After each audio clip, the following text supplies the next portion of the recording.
at Arch Madness in St. Louis. This is a look at the scoreboard from this weekend. Bradley picked up another win yesterday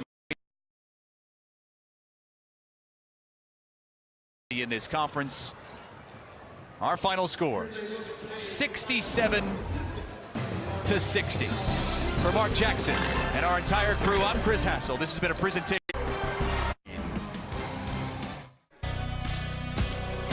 Well, it's Sunday afternoon here on CBS Sports Network, and that means it's time for the Alliance of American Football. It is week number 3 as 2-0 Birmingham rolls into Atlanta to take on the Legends as they get set to play their home opener. Great to see you and be with you alongside my broadcast partner, former first-round pick and 7-year NFL vet, Adam Archuleta. My name is Ben Holden. John Schriffin's with us as well. So Arch, Birmingham off to a 2-0 start. They've done it with a very good defense. Trent Richardson's been doing it in the backfield as well. Atlanta 0-2 looking for their first win today. How do you see it? Well, it's two teams with opposite records, and when I go back and watch last week, it really comes down to the ability to finish. For the Iron, great drive to end the game, and for the Legends, despite a strong start, did not make the plays in the end to be able to win, and that is the difference. Yeah, they had a 12-9 lead in that game against San Diego, could not hold on and sustain it, as you said. So let's talk about Birmingham. Tim Lewis made his mark in the NFL as a defensive coordinator. They're certainly doing it with the Alliance. Yeah, front four is able to generate great pressure. 2 sacks in each of their first 2 games. And on the other side of the ball, Trent Richardson has established himself as the centerpiece, as the focal point, running hard, but also last week extremely good out of the backfield, put together a nice all-around performance. He really did, and we shift our attention to Atlanta now. They've got 2 quarterbacks that played in the SEC, one of them not far from here at Georgia, and Aaron Murray, great quarterback in his college days, and Matt Sims at Tennessee in his college days. He's been the guy. What have you seen from him? Big improvement from week 1 to week 2. Now, it's still an offense that is based on the short, conservative passing game. He did throw a very nice seam ball right here for their first touchdown of the season, but they need to be able to air it out and get more explosive plays in their offense. There is the head coach of the Atlanta Legends, 17 years of experience in the National Football League for Kevin Coyle. Let's get down to the field with a third member of our broadcast team, John Schriffen, who's standing by with Tim Lewis. He's also a first-year head coach. Schriff. Ben, thank you so much. Coach, you are just one of 2 undefeated teams left in the Alliance. What has been the biggest reason for your success early on? I think the buy-in, the buy-in by the coaches, the buy-in by the players. They've all done a fantastic job of executing the system to perfection. I think that's the reason why it looks good this early. All right, let's talk about the game today. Atlanta, they've got a tough defense, especially up front. They are huge. How do you create running lanes for Trent Richardson? Well, they're huge and they're fast. They've got 2 outside guys that really get up the field, and we're going to try to take advantage of that by running some draw plays and trying to slow them down a little bit. All right, good luck today, Coach. Thank you. All right, so you see a beautiful day here in Atlanta. 61 degrees. Nothing but sunshine here in the great state of Georgia. And the game ball will be placed by Michael Vick. Started his career here with the Falcons, was a star. He will set the ball down at the 25-yard line. Atlanta won the toss. They're going to take the football, so there's ball placement, as we say in the Alliance, Arch. Good old, I think, yeah. You know, not going out there to start the game in the kickoff alignment and getting ready to go is a little bit different, but I think all in all, outside of that part of it, I'm not sure if the kickoff has really been missed here in the Alliance, and so far I think it's been working out. Well, you and I have been, what, week 3 now for us. We've talked, and we're both on the same page in terms of the going for 2 with no point afters. Well, no question, to me that is my most favorite rule change, and I think the most beneficial one to the game. But here we go, starting on the 25-yard line. And, you know, there's one thing that you don't really get the big field position or the hidden yardage that you get from all the different returns, kickoff team and kickoff return. You have to start now at the 25-yard line. So that's a little bit of a change, but I think as the game goes on, the pace of the game, the way they get after it after a score, I think is a positive change. So there's Matt Sims. Gets the start here today. Wadley will get the start. Get active today. So Akram Wadley had a really good week last week. Catching the football at 82 yards from scrimmage in that game against San Diego. Much of which was played in the rain. No issues with the weather here today at Georgia State Stadium. And we're set to go as Atlanta. 55's the mic! 55! Blue, blue! From the 25-yard line. Sims rolls and fires, and the catch made on the near side by Stanberry. And let's take a closer look, Arch, at Matt Sims. Jamar Summers made the tackle. The particulars on him, spent quite a few seasons in the NFL. I think the one thing, and we already talked about how much there was an improvement, not just in Sims, but the entire offense for Atlanta from week 1 to week 2. Now, there was a lot of short passes, and I think as this game goes, they want to get some more explosion, and they want to be able to test the secondary here for the iron and get the ball downfield. On the ground, Wadley. Product of Iowa. Over 2,800 yards and 28 touchdowns in his career. Tackle made by Elijah Campbell, getting the start here today. I think when you look at the legends on offense, and even talking to Kevin Coyle, after the first week of the season, he greatly challenged both his offensive line and the running backs and encouraged them to step up their game. I think they have to do a much better job up front blocking for the run, and obviously that'll open things up for Sims and this Legends passing attack. See what they do here on 1st and 10. Sims looking left and fires left, and that one nearly intercepted. That defense of Birmingham just giving up 4.5 points a game. Jack Tojo made the play. Yeah, and he's going up against Jamar Summers, who has established himself as one of the top corners here for the Alliance. Has had a tremendous week 1 and week 2, and has only allowed 1 catch in his first 2 games of the season. Matt Sims might want to look to the other side of the field because Jamar Summers has been locked down this season. In week 1, he was unbelievable, and we saw him in that shutout win at home against Memphis. Lawrence Pittman in the backfield. Instead, they give it off to Malachi Jones. Malachi Jones with a big gain over midfield. And Atlanta gets the first down. Redfield made the tackle. Gain of 15 there. Well, another thing that Kevin Coyle talked about from his wide receivers was their need to be able to block outside. He has challenged that wide receiving core to get great blocks on the perimeter, and on that play, both wide receivers with key blocks for the big game. Malachi Jones from Roswell, Georgia, played his college ball at Appalachian State. Had the first touchdown in Alliance history last week on a 19-yard pass. Tried on the right side here, the run by Pittman, who had some tough runs in the second half of their loss last week. Matthew Wells on the tackle. Yeah, I would agree with that as they try and figure out who the lead dog is going to be. You know, the main featured back for this offense. I thought Lawrence Pittman, who had 9 carries for 42 yards last week, really had a nice feel for his blocks up front and did a good job in the running game. Particulars on him on the season. 12 for 66. Pittman remains in the game. On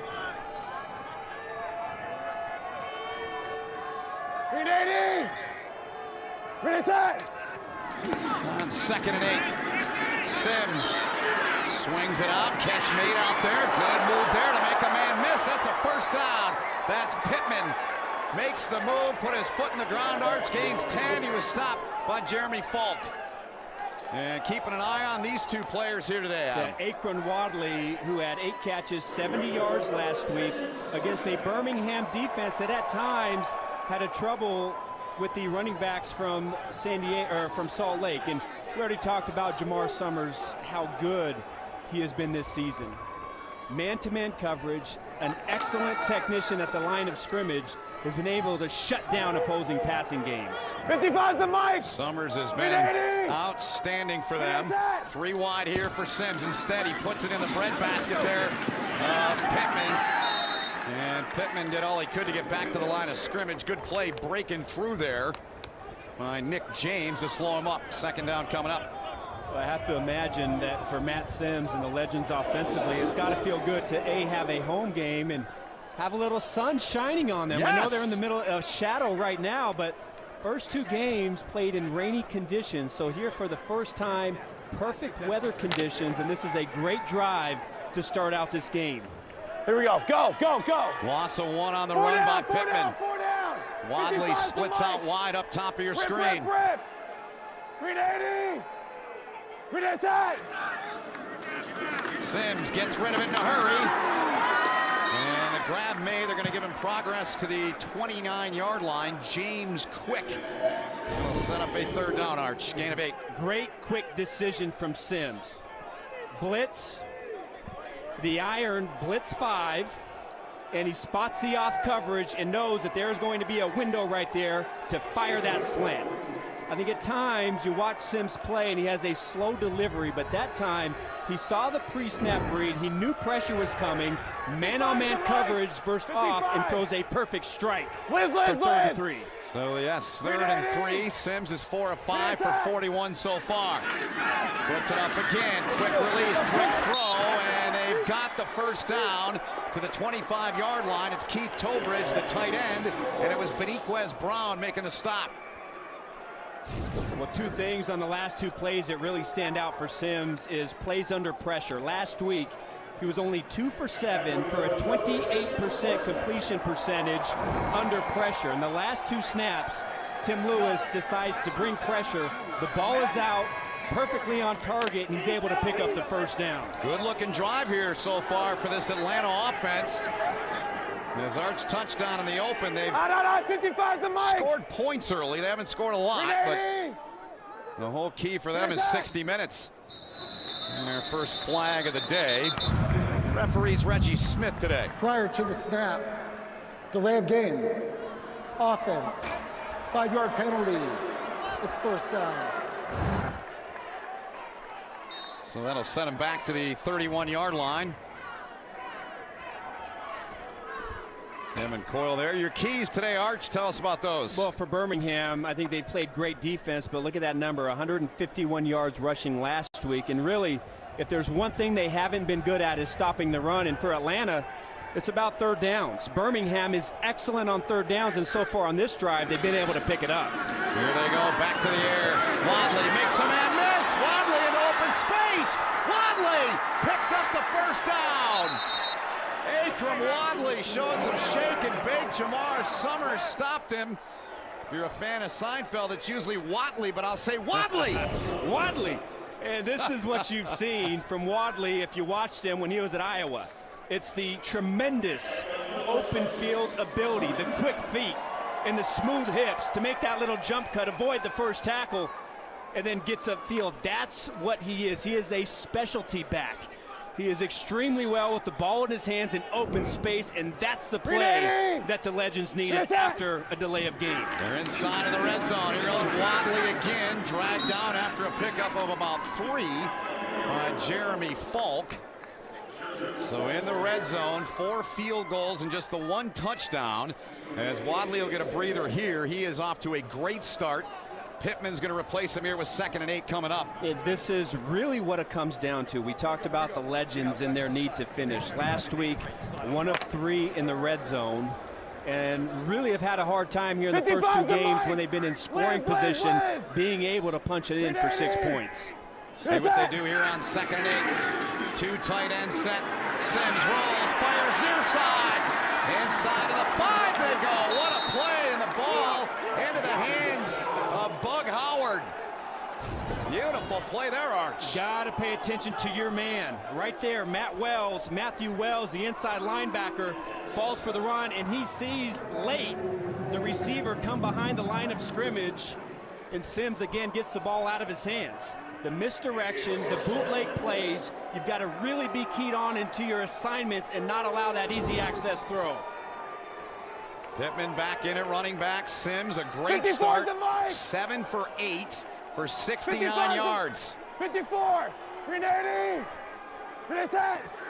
Tight end in front of Pittman as they try to power this thing in. And they're going to come up short on 1st and goal.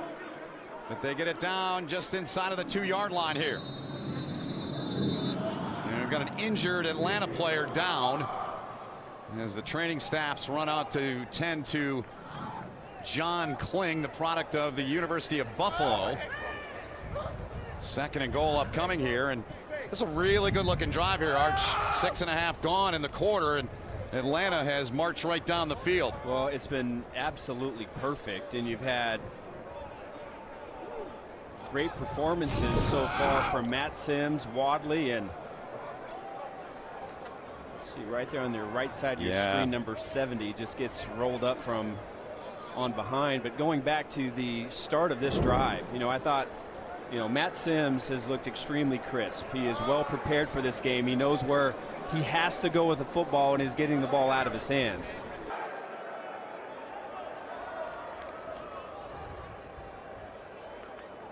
Come on, Carol! Hawaii, nice! Yeah, I'm excited. Finally earned enough rewards points. So jealous. Yeah, I can't wait to get that shave ice. What's shave ice? It's like a Hawaiian snow cone. Why not just say snow cone? I don't know, they call it shave ice. You fly to Hawaii for this. I don't go there for the ice. You saved up your reward points for ice. That's a lot of ice. Okay.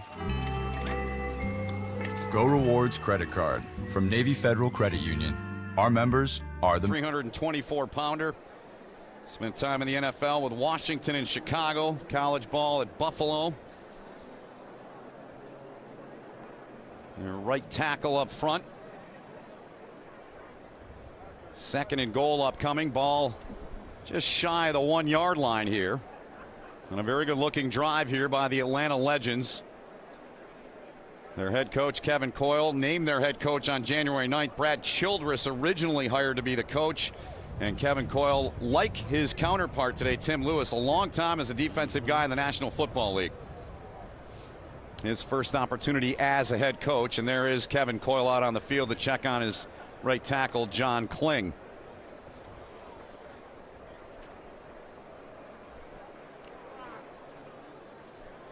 Did not look good or sound good as we went to break there. Lengthy delay last week in San Antonio in that game. An injury similar to this. They had to cart the player off the field. And let's look back one more time here, Arch, to see exactly what happened to Kling. Yeah, number 70 on the right side of your screen, and you can see Adeoye coming off the corner, and Kling just kind of falls back on Adeoye as he came around the edge. Yeah. They told us last night in our meetings with Birmingham that Aaron Adeoye would see a lot more time this week. Big body, 6'6" and 260. As Kling moving some, so that's a good sign. And you hear the crowd that's turned out for the first home game in the history of the Atlanta Legends, supporting their team, and the entire team's going to make their way out onto the field as well to support their teammate who will go back and get checked out. Like we talked about last week, from your days, it's always tough when you see that. You got to come back and play, not just for the team with the injured player, but the other team too, right? It is. It's so difficult, and there's so much emotion that goes into getting ready to play a game, and you have all the excitement of being out there on the field, and then once you see one of your teammates, one of your friends, go out like this, especially on a stretcher, and then almost immediately now you have to get ready to play again. It's tough to kind of put yourself there mentally. Big challenge. Trey Moxley is going to go into the game. Moxley wearing number 60 to replace Kling, and we hope the best for him. There's a good look at Moxley.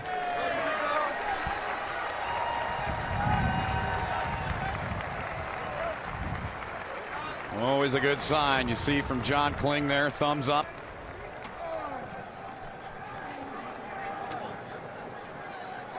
Second and goal once we resume on what's been a really, really good looking opening drive for the Atlanta Legends.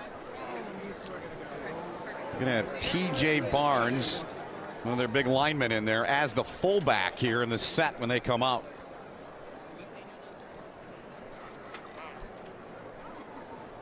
So Atlanta opened up the season on week one on a Saturday night in Orlando. Last week, as we've touched on, out to San Diego, and they finally get a chance here to play at home at Georgia State Stadium.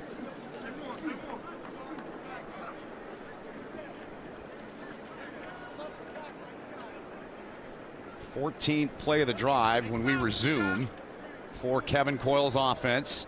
5 runs. Sims has thrown it 8 times and looked pretty good doing it.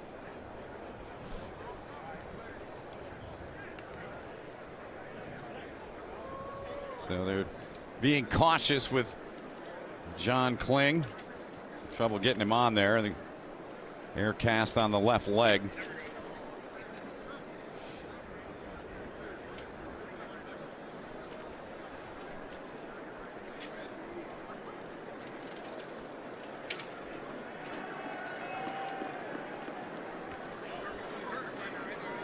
So they'll take him back and do what they need to do to check on him and find out what he needs to do to get better. 2nd and goal when we resume.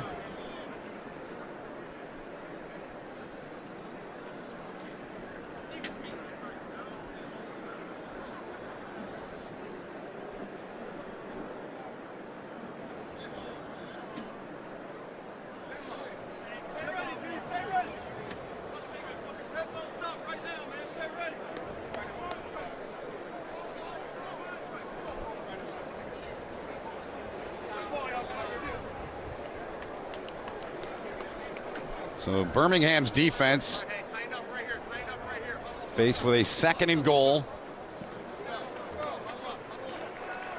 Defense has given up 9 points, and Kling making his way out.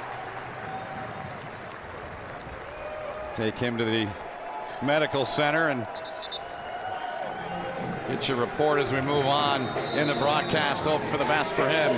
Lawrence Pittman's in the backfield here, Arch. And in my eyes, Ben, this is a really good opportunity for the Legends to go some play action. You got a big defensive end at fullback. And Pittman tries it. And Beniquez Brown did a heck of a job going up to get him. Mike Spearman in there as well. Well, it really is. Birmingham, both linebackers going downhill. You see Lawrence Pittman tries to get airborne, and you can see once he got up from that, he knew that he made a mistake. Should have kept his head down, should have tried to use his power to get in the end zone, but I really thought that that was a good opportunity for the Legends offensively to go a little play action. You know, after a lengthy break like that, everybody may be expecting run, but they go with a run, and Birmingham was ready for it. Denard Robinson running back. Instead, they throw a little quick screen there looking for Bug Howard, and it's incomplete. Jamar Summers did a great job on that play defensively, Arch. Yeah, but total miscommunication. You can see Malachi Jones, he's going in motion, and then Sims tries to get the quick screen out to him. So that was a miscommunication. Jones was either not supposed to go in motion, or Sims didn't run the right play. But now you're sitting here at 4th and goal on the 1-yard line. And they're going for it. Pittman's in the backfield. Pittman, they fake to him, rolling out. Sims fires, no! Looking for Bug Howard. And Elijah Campbell in coverage there, and they come up short. 5:36 to go, Arch. Birmingham's defense makes the stand. Well, great drive to start the game from the Legends, but 4th and goal in the iron, make the play 0-0.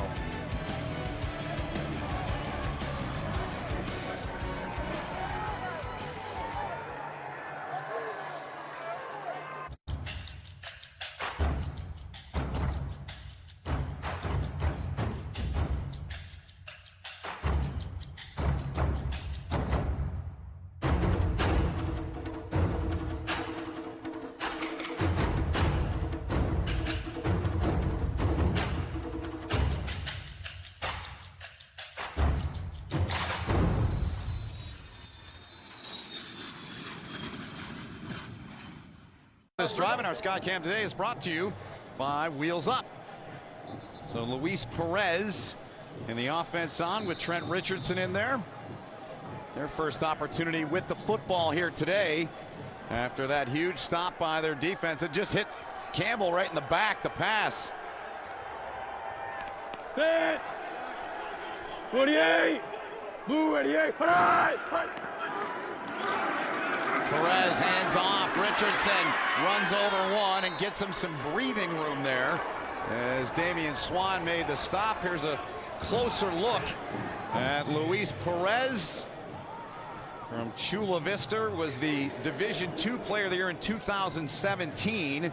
And so far this season, Arch, that's 60.6, pretty good number. Yeah, fourth in the Alliance with 436 yards passing. And the number one thing that shows up from last week is too many missed opportunities down the field. He's got to be able to read coverage, get the ball out of his hands more quickly, and find the guy downfield for the big play. No touchdowns, as good as he's been, as Richardson breaks free, still on his feet.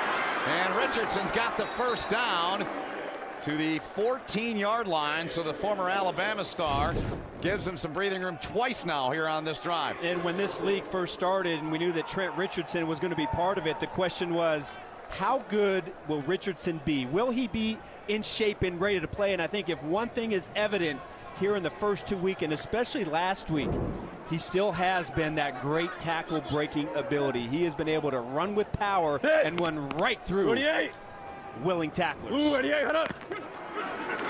Fake it to him this time. Perez swings it out. Catch is made. Going to give him progress. Pickup of a couple. They find Tobias Palmer. Tyson Graham on the stop. When we talked to the Birmingham coaches, they said that this is one of the best front sevens that they are going to play against in the Alliance. Certainly the best front seven that they played against in this game. And not only good at linebacker and defensive line, but they have a couple of safety. Ed Reynolds, one of them, Tyson Graham, the other. Two safeties that are extremely active, especially when they get close to the line of scrimmage. Three wide receivers set here. Richardson in the backfield. Richardson, intended target, and no flag. Ball well wide of him. There is a flag. Stand corrected. Pressure applied by Khalil Bass. Here's our referee today, Reggie Smith.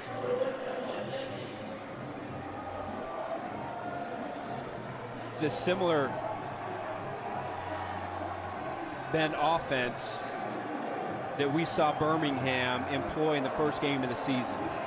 A lot of bootleg passes, a lot of Perez getting outside the pocket. They felt like that was a more effective plan of attack and something that they wanted feature in this game, but so far the Legends all over it. Yep, no flag. They picked it up. There's a throw and a catch that was dropped. Wesley Saunders could not hang on to it. Merritt on the coverage. Flags now, and things getting a little heated. Well, I tell you what, Carlos Merritt, the nickel corner here for the Legends, all over it, and that was textbook. Spots the crosser coming from the other side of the field and puts what I like to call proper hat placement right on the receiver. Beautiful play. Hat on the field right now as they discuss this. Laundry all over. Three flags in the neighborhood of the 29 and 30-yard line after all of that. So they'll sort this out. After it appeared Atlanta, depending on the penalty, made the stop on third down.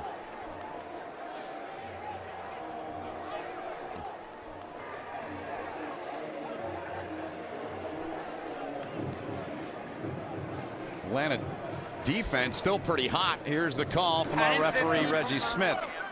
After the play, there were fouls by both teams.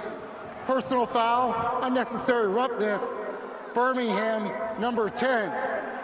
Personal foul, unnecessary roughness, Birmingham, number 15.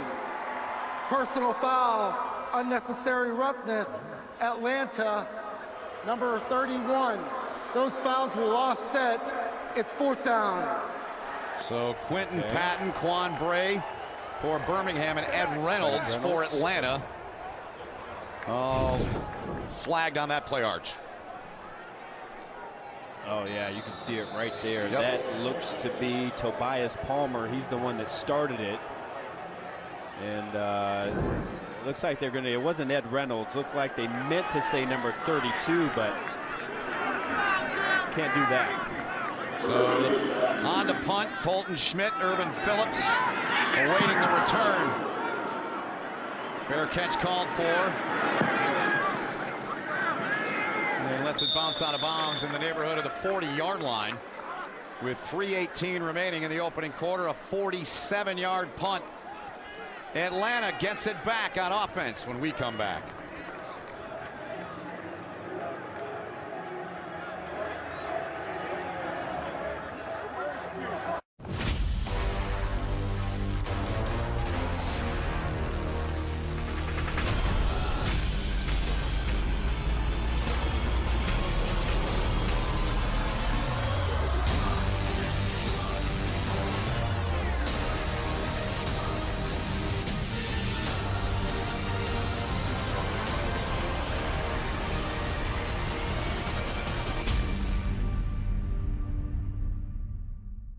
For the second time, and when we've got an opportunity, let's take a closer look at the Legends home stadium, brought to you by At Home, the home decor superstore, now Georgia State Stadium, built in '96 for the Olympics, converted to Turner Field. The Braves played here from '97 until just a couple of years ago. Georgia State bought the stadium in 2017. Beautiful day here in Atlanta for football with Adam Archuleta, John Schiff, and all of our crew. My name is Ben Holden. After 14 plays, Atlanta goes back to work with Denard Robinson in the backfield. Yeah, no, I think that's... 380! Finish that! Sims. Good pick up there on first down. Jontavius Jones. Here's that fourth down play in the end zone. It was a disaster, but Sims had a receiver open immediately, and he just didn't see him. Number 84, his tight end, Bug Howard, he is wide open, but he gets the ball to him extremely late. So it started as a perfect drive, methodically marching the ball down the field. A couple miscues. Remember the screen pass? Yes. And then that last play on fourth down, and the Legends come away with 0 points. 55's the mic! Liz! Sims out of the gun, Robinson next to him. Finish that! Sims taking a shot, got a man out there, and Sims drops it right in there. Monte Crockett. Summers forced him out, but a first down, Atlanta. Love the release. Watch how he beats Summers, the release. Gives him to a jab to the inside. That creates the necessary space between Summers and the sideline. You see Summers knows it immediately. He gets beat off of the line in a perfectly placed ball from Matt Sims, but that was a beautiful route.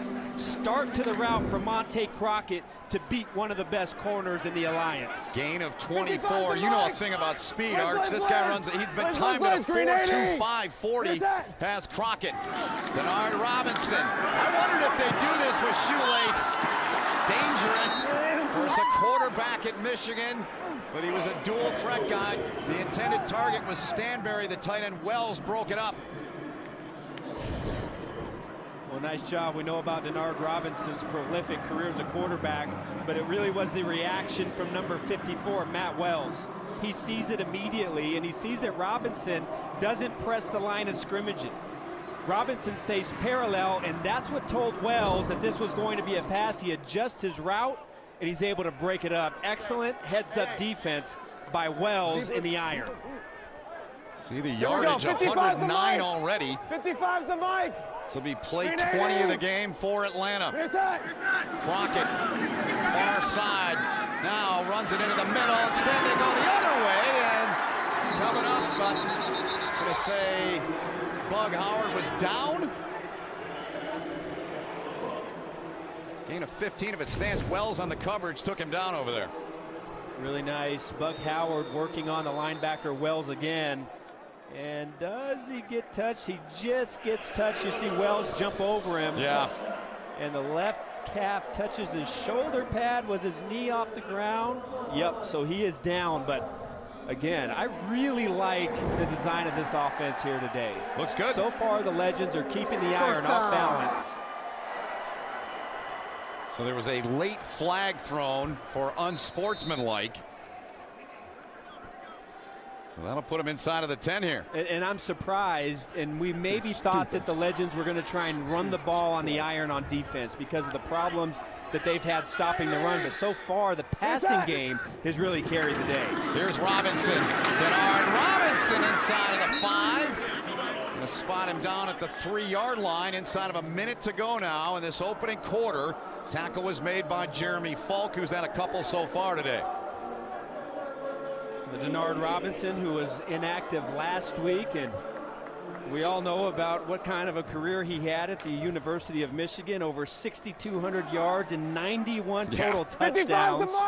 Really, I thought had some nice games and some nice season as a role player for the Jacksonville Jaguars. As a Michigan State fan, I was glad to see him go. He gets it here, and not much doing there. In fact, to lose some yardage. Again, it's Jeremy Falk, who's played really well to start.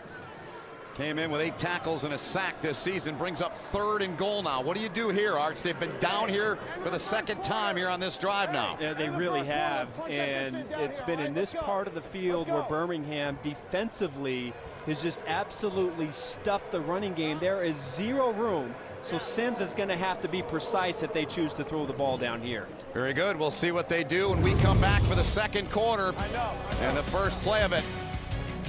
That's the end of the opening quarter. You're watching the Alliance of American Football on CBS Sports Network, the 24-hour home of CBS Sports.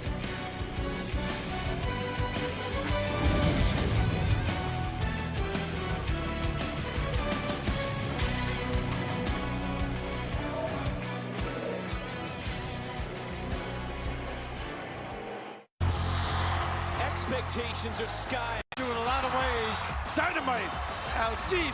Whoa, it's going to slam. Woo. Leaving it all out there. Whoa, what a shot. That's great college basketball. Do you worry about going to the dentist? Well, relax. The Carefree Dental Card is now available in your area. Call the number on your screen and we'll send your actual card at no cost today. With the Carefree Dental Card, you go to the dentist whenever you need and you instantly pay a lot less. The Carefree Dental Card is just $15.95 a month. So call now and make going to the dentist carefree. Call 800-996-3881 to receive your free Carefree Dental Card information kit. Homeowners, don't waste another year worrying about high property taxes. Empire Tax Reductions has saved millions for New York homeowners for over 20 years. Property taxes are the least understood expense that homeowners have to pay. We'll save you money by challenging your assessment. We know the laws and the system. Tax appeals must be filed soon. Call Empire Tax Reductions or sign up online today at EmpireTaxReductions.com. Empire Tax Reductions, 516-746-4646. Are your children in the right car seat for their age and size? It may be too late to check when you're on the road. Fortunately, you're on the couch. Don't think you know. Know you know. We asked Long Islanders, what does energy efficiency mean to you? It means saving a few dollars on our energy bill every month. PSEG Long Island now offers smart technologies that give you more control over the energy you use. Discover what our energy efficiency programs can mean for you.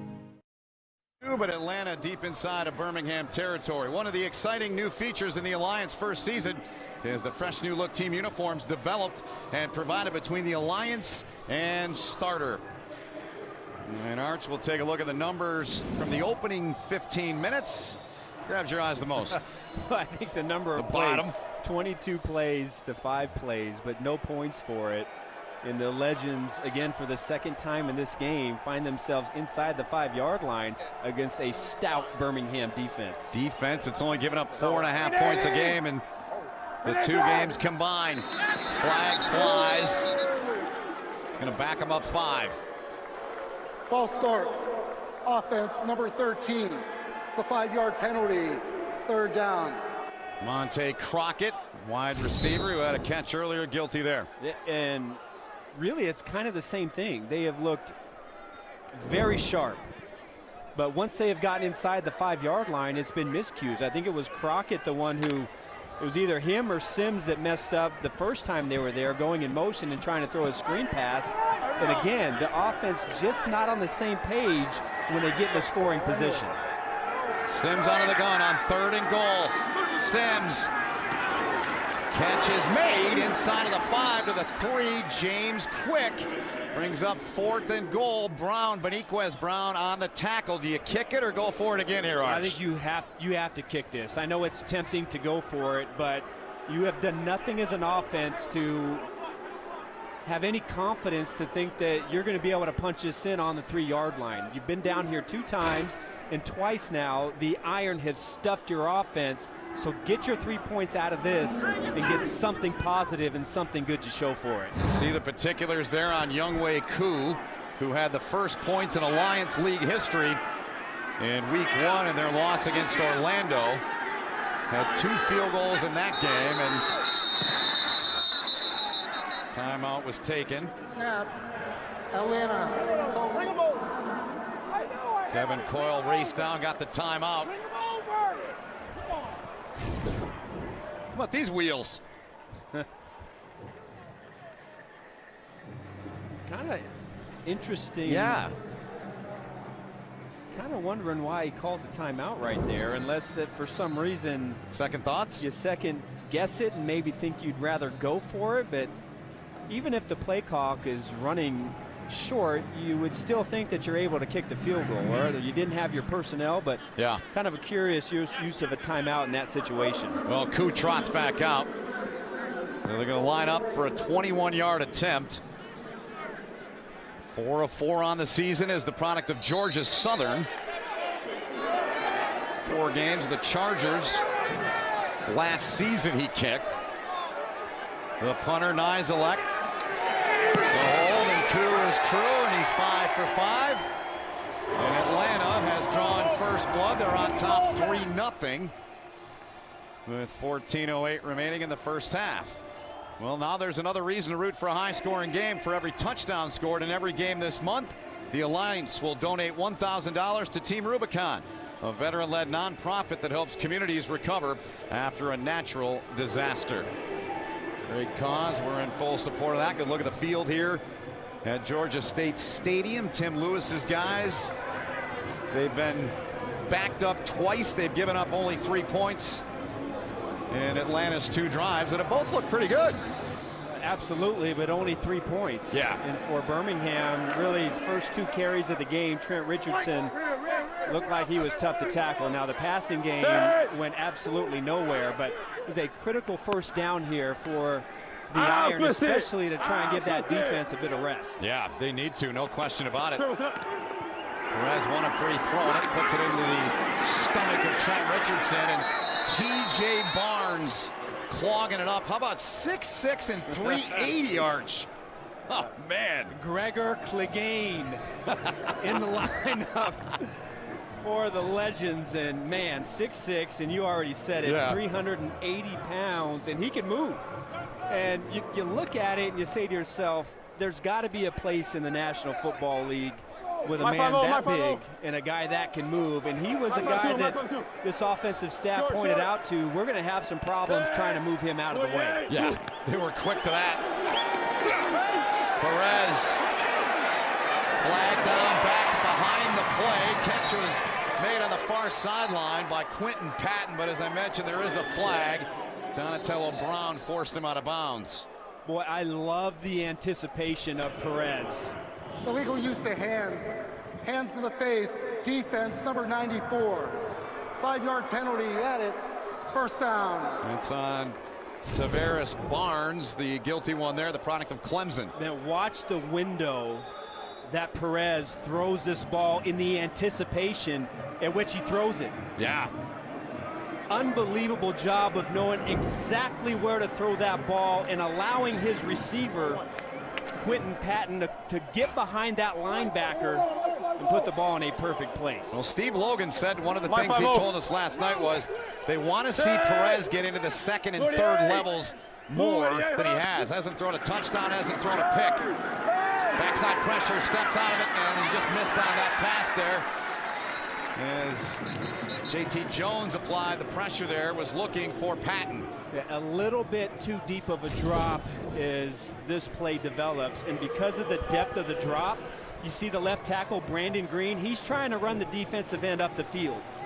And because Perez drifts a little bit, that allows the defensive end, instead of Perez being able to step up, that allows the pressure to get there, and Perez can't get the ball out of his hands in time to make an accurate pass. 3 wide here, but instead the delay. Richardson greeted Might have got a half a yard there, but he was greeted immediately by that front from Atlanta that's big and stout. Led by J.T. Jones, the former Miami, Ohio Red Hawk. I love number 50. Watch how Jeff Luke, the inside linebacker, gets off of the block from the center. Just pushes him out of the way, bench presses. J.C. Hassenauer out of the way, gets off the block and makes the play. Great job inside by the inside linebacker Luke. 3rd and 10. Birmingham last week 7 for 16 in their win against Salt Lake. Big one here. Stepping up Perez. Nobody open. Checks off. Still nobody open. Now flings and finds the open man. And they get it into the hands of Palmer. That's a first down. The tackle made by Tyson Graham. Well, great eyes from Luis Perez. Nobody is open downfield, and he resists the urge to take off and run with the ball. He waits, and that's what allows his receiver, number 10, Tobias Palmer, to uncover in the middle of the field. Does a great job of staying patient, not running too fast, and keeping your eyes downfield for the big play down the field. That'll make the offensive coordinator, Steve Logan, smile. That's what he wants to see out of his young quarterback. Now goes into the end zone, but airmails that one. 2nd and 10 upcoming. The intended target was Damian Washington. Swan on the coverage. I think when we talk about the iron, they thought that coming into this game that they would be able to attack the Legends secondary. Let's remember Desmond Lawrence and Doran Grant, two starting corners for the Legends, are inactive today, and they're because of injury. And so they felt like because of the injury situation at cornerback that they'd be able to attack them and test them in that part of the field. Another delay here, and it's Ladarius Perkins. Nice job by Atlanta up front, blowing that play up. Tyson Graham finished it off. So 3rd down coming up here now, 3rd and long. Well, starts out as a blitz. Jeff Luke one-on-one in the hole, and initially a really good job of avoiding contact. But we talked about the safeties, both Ed Reynolds and Tyson Graham, and their ability to play down low like a linebacker. That time Graham just replaced right up inside, and he was able to get the ball carrier to the ground. 3rd and 11. The iron 1 for 2 on 3rd down. Perez looking to throw it again. Got all kinds of time. Fires it. It's dropped. Beautiful job. Atlanta coming up with a big play. It was intended for Bray, but Ed Reynolds played his college ball at Stanford. Beautiful play there, Arch. It really is. Perez is trying to fit this ball right inside the window, but that's exactly how you play it as a free safety. The corner is playing outside leverage because he knows he has help inside. Ed Reynolds takes a perfect angle, has perfect placement of his helmet, breaks up the pass. You cannot draw that up any better as a deep middle player at safety. 40-yard attempt here for Nick Novak, trying to tie the game, and Novak, he does just that. So each team with 3 on the board. 10:27 remaining in this 2nd quarter. Good operation there, and Novak ties things up here in Atlanta.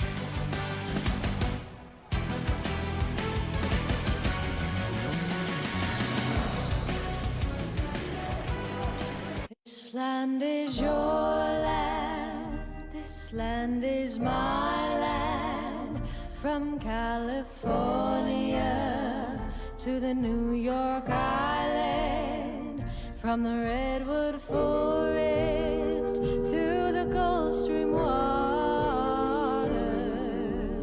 This land was made for you and me. For Luis Perez, not what they wanted, but they get 3 and tie things up.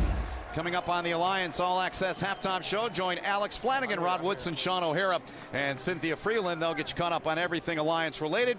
Plus, Arch and I'll have first half highlights and stats here from Atlanta. Around the league we go here, Arch. And the Stallions, they get their first win, defeating previously undefeated Arizona. Orlando 3-0. Steve Spurrier's guys and the home teams 8-2 so far this season. Yeah, we got to see a little bit of Zach Mettenberger action, and I thought that he looked pretty good when he came into the game and gave the offense something that they just didn't have in the form of a downfield passing attack. Officially a 39-yard field goal for Novak, and we're tied at 3. Sims rolls, open man, wide open at the 45, and the catch made by Malachi Jones. Gain of 20. Campbell on the stop.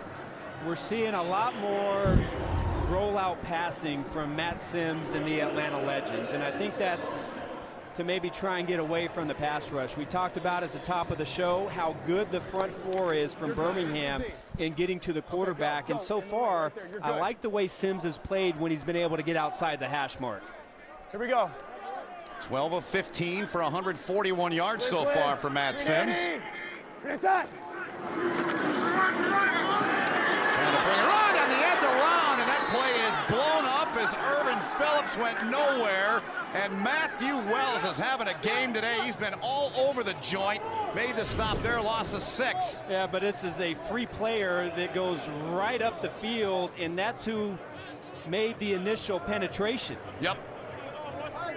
That's Massaquoi. Massaquoi goes right up the field. He makes Phillips do a little spin move, and then Matt Wells is just reading his key, and he's able to come up and replace. So he just served it up like a pizza, in other words, right? Serving it up like the old NBA Jam. That's right. Akram Wadley in the backfield next to Sims. Sims checks off, dumps it off. Wadley's got it. And he gets it to the 45. They get some back. Max Redfield, hard-hitting player in that secondary, made the stop. 3rd down coming up.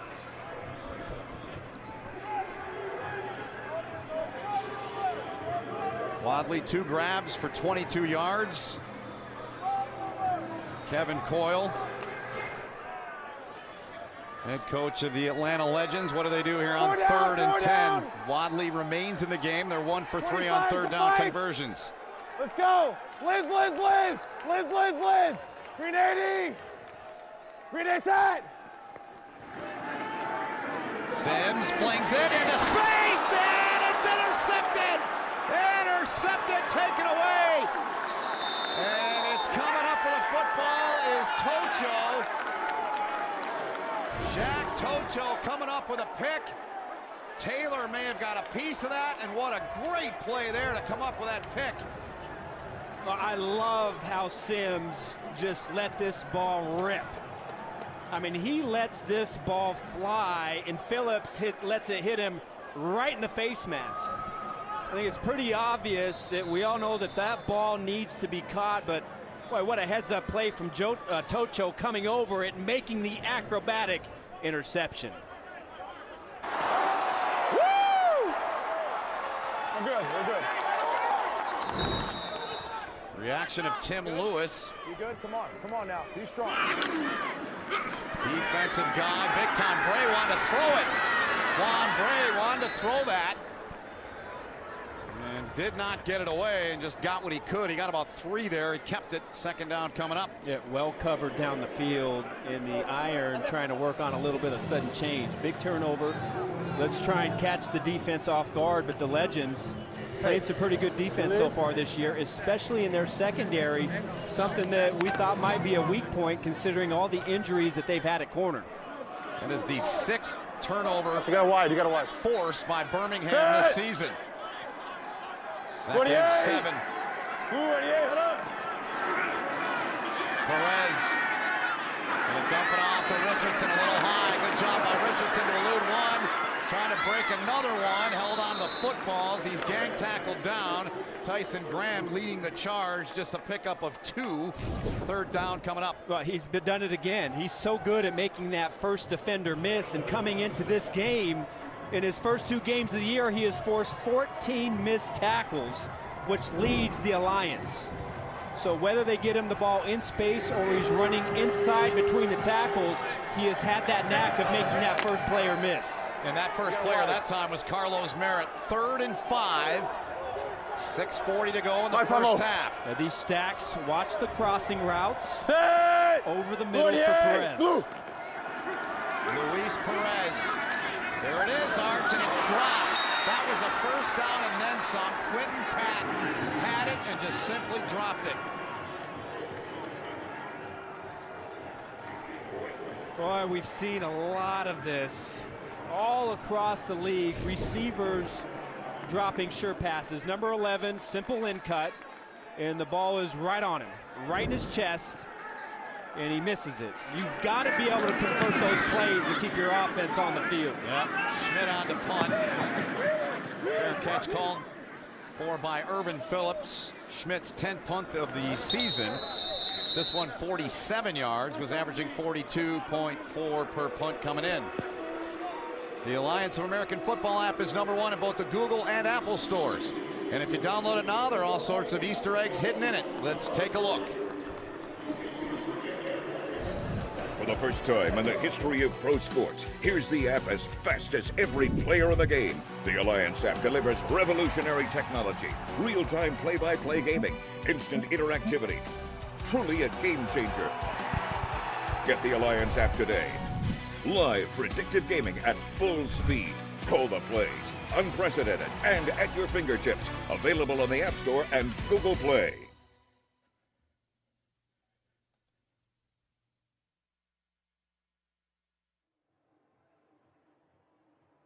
In an era of online retail where everything is just a few clicks away, buying a car should be no different. That's why at Carvana, you can buy a car 100% online. We made it easy to browse, view, and buy from over 10,000 cars. You can even trade in your old car, all while binge watching your favorite TV show.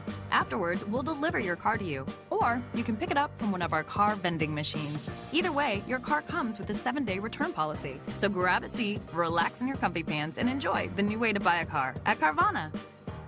Play in this first half here from Georgia State Stadium. Kevin Coyle's team, they scored first. Birmingham tied it up a couple of possessions ago. And now Matt Sims back on the field as Akram Wadley's the deep back. So I just checked it down the Trent. Wadley broke through, picks up a couple. Let's go down to John Schriffen for an injury update. Schriff. Well, guys, we saw right tackle John Kling get carted off the field earlier in that first quarter. It is a left ankle injury. The concern is that that ankle could be broken. He is out for the rest of that game. His backup, Trey Moxley, I noticed, went over to the trainer's table before that last drive and actually had his left ankle taped up as well. So that's something to look out for, guys. Good stuff, John. Thanks. Moxley's been dealing with a head injury as well. On top of what Schriff mentioned there as well with his ankle. 2nd and 7. Matt Sims looking downfield, checks off, nobody open. Sims to the sideline and incomplete. Devin Taylor applied the pressure, and there's a flag down back at the 5-yard line. Personal foul, roughing the passer. Defense, number 53. Punishing the with the weight of his body. 15-yard penalty. Automatic first down. Well, apparently too much pressure applied, Arch. We'll have to see this one. At initial glance, I didn't love this call. No. And that one to me is pretty soft, Ben. Pretty soft, Ben. 3 penalties for 15 against Atlanta. 2 for 23 against Tim Lewis's guys. It's the ball out to the 33-yard line. 55's the mic. Here we go. 380. Reset. Fake the Wadley. Sims flings it, and that one is dropped. That one dropped at the 45-yard line of Birmingham. They were looking for quick there.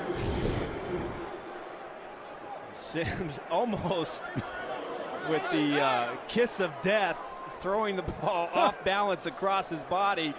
And another one. Yes. Oh my goodness, how many times is the ball going to hit these receivers in the hands? We've got to make that play.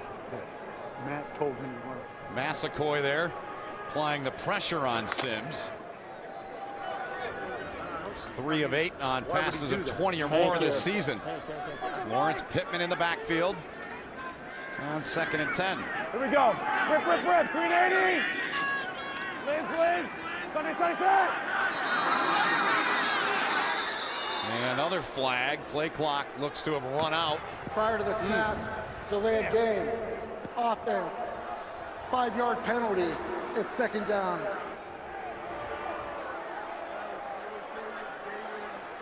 Evan Coyle's guys going in reverse here. 2nd and 15 for Matt Sims and the Legends offense.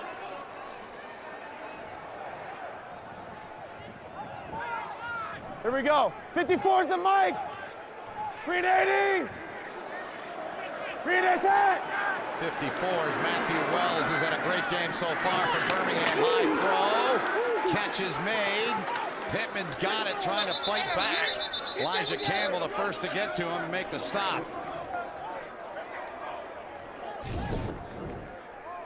Well, tough situation to be in. I know that Atlanta in the first 2 weeks of the season is trying to find themselves offensively and kind of figure out what kind of team they have, what kind of plays they want to run. And we've seen some really nice things here from their offense today, but what they haven't been able to do, Ben, is recover from their mistakes. Right. We've seen it in the deep red zone, and we've seen it here on this drive. Their inability to recover from mistakes has really hurt them and not allowed them to put points on the board. Another flag flies, and they're going to back up again here. Another mistake. Come on, let's False go. start. Let's go. Offense, number 89. 5-yard penalty. 3rd down. It's on the tight end, Keith Tobridge. Okay. You heard Sims yelling at his offensive group there. They got to pull it together here now. I wouldn't imagine that something very aggressive is going to be called here. Look for a screen, draw. You just want to get in a situation where you don't make a mistake and have a chance to punt this ball away. With you on that. From the 23-yard line, Sims fires. Nearly intercepted. Right off the Birmingham defender. That was Joe Powell. That could have been 6 the other way. It's exactly what we talked about. Powell is just going to read the eyes of Sims and jump this route. Sims is looking right at it the entire time. You cannot play that ball any better than Powell read it, but a serious case up the drops for both teams on offense and defense. Could have been a huge play. Cameron Nizelek on to punt it away. Quan Bray. No return. 2 penalties on that last drive for Atlanta, 1 for Birmingham after a 47-yard punt. Let's get you caught up with some of the sounds of the game in our Wired segment so far today. Hey! Shush. Hey, settle down. Hey, John! Get off the block, John! It's a receiver, John! 11. Hey, 11! 11, we need one! Hustle up! Hustle up! Let them know if they think that they're just going to be able to show up and throw their hats in here and just win, we're going to be in for a long day. All right, right now we're not tackling anybody. We're just kind of going through the motions. Okay? Great stuff by the folks in our audio crew. What'd you make of all that, Arch? Loved every bit of it. Yes, we're good.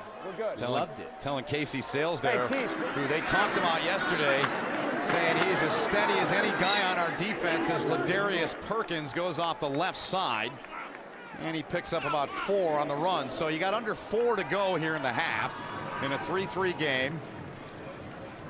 Tim Lewis's team 2-0, trying to keep pace with Spurrier's guys. Yeah, they just have to run their offense, and they've just got to be able to extend this drive. There's not a lot of, for the Iron, they haven't run a lot of plays so far in this game. Only 17 plays as opposed to the Legends' 31 plays.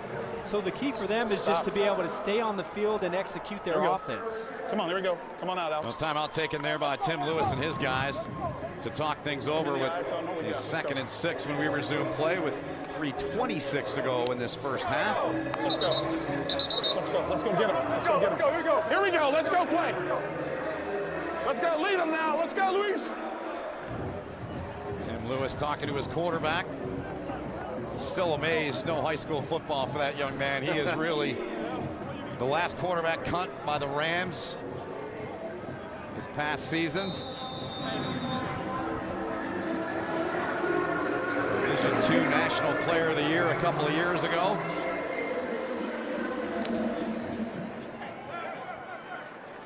Second down and 6. 5-5-0.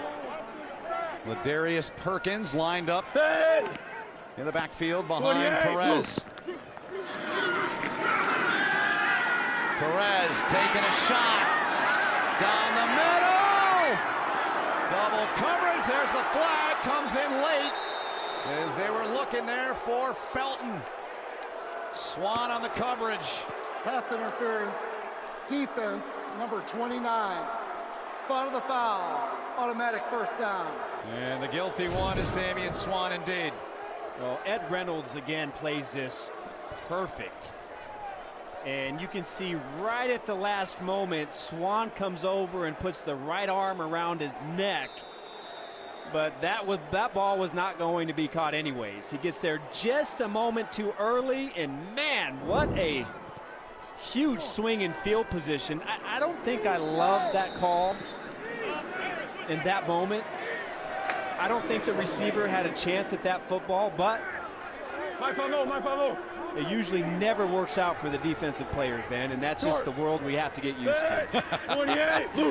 55-yard penalty.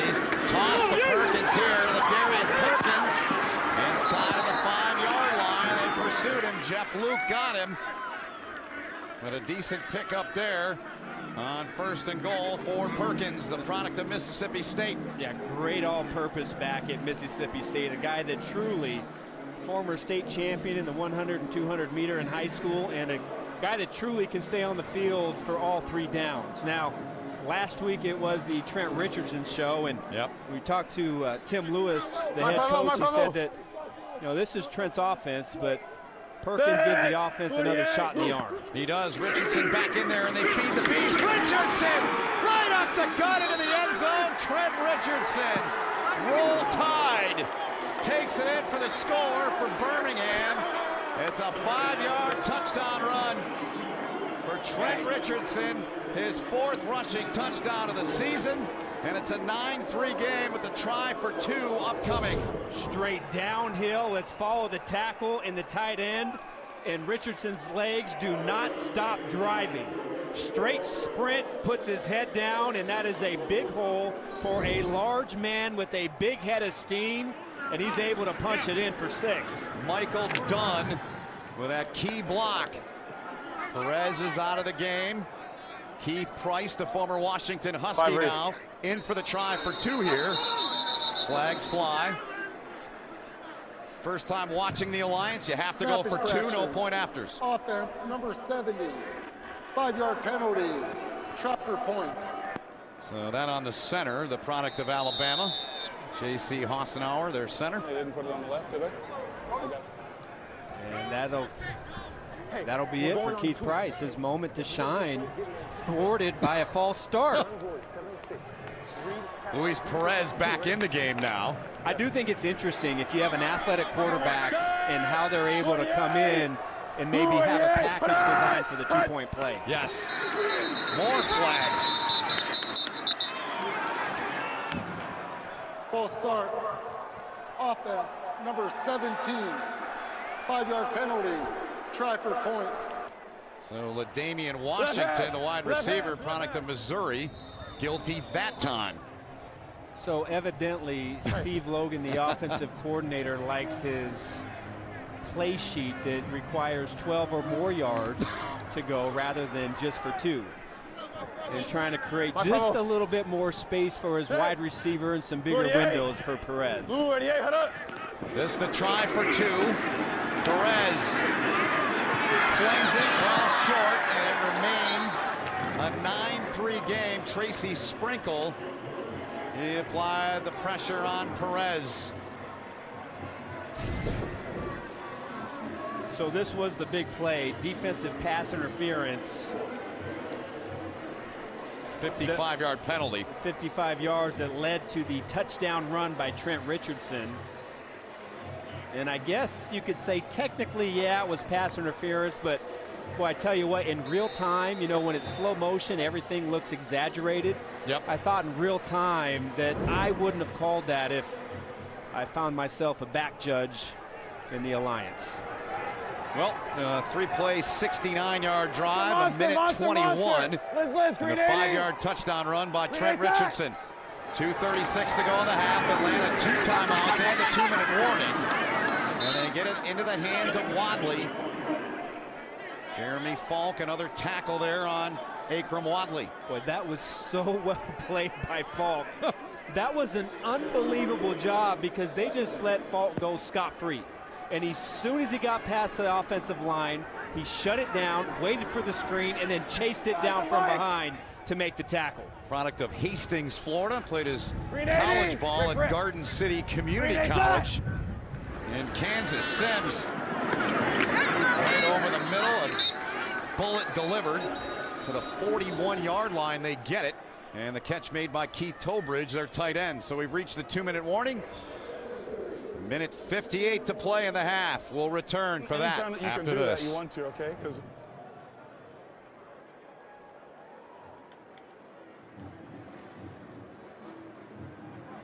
We're family. We'd do anything for each other.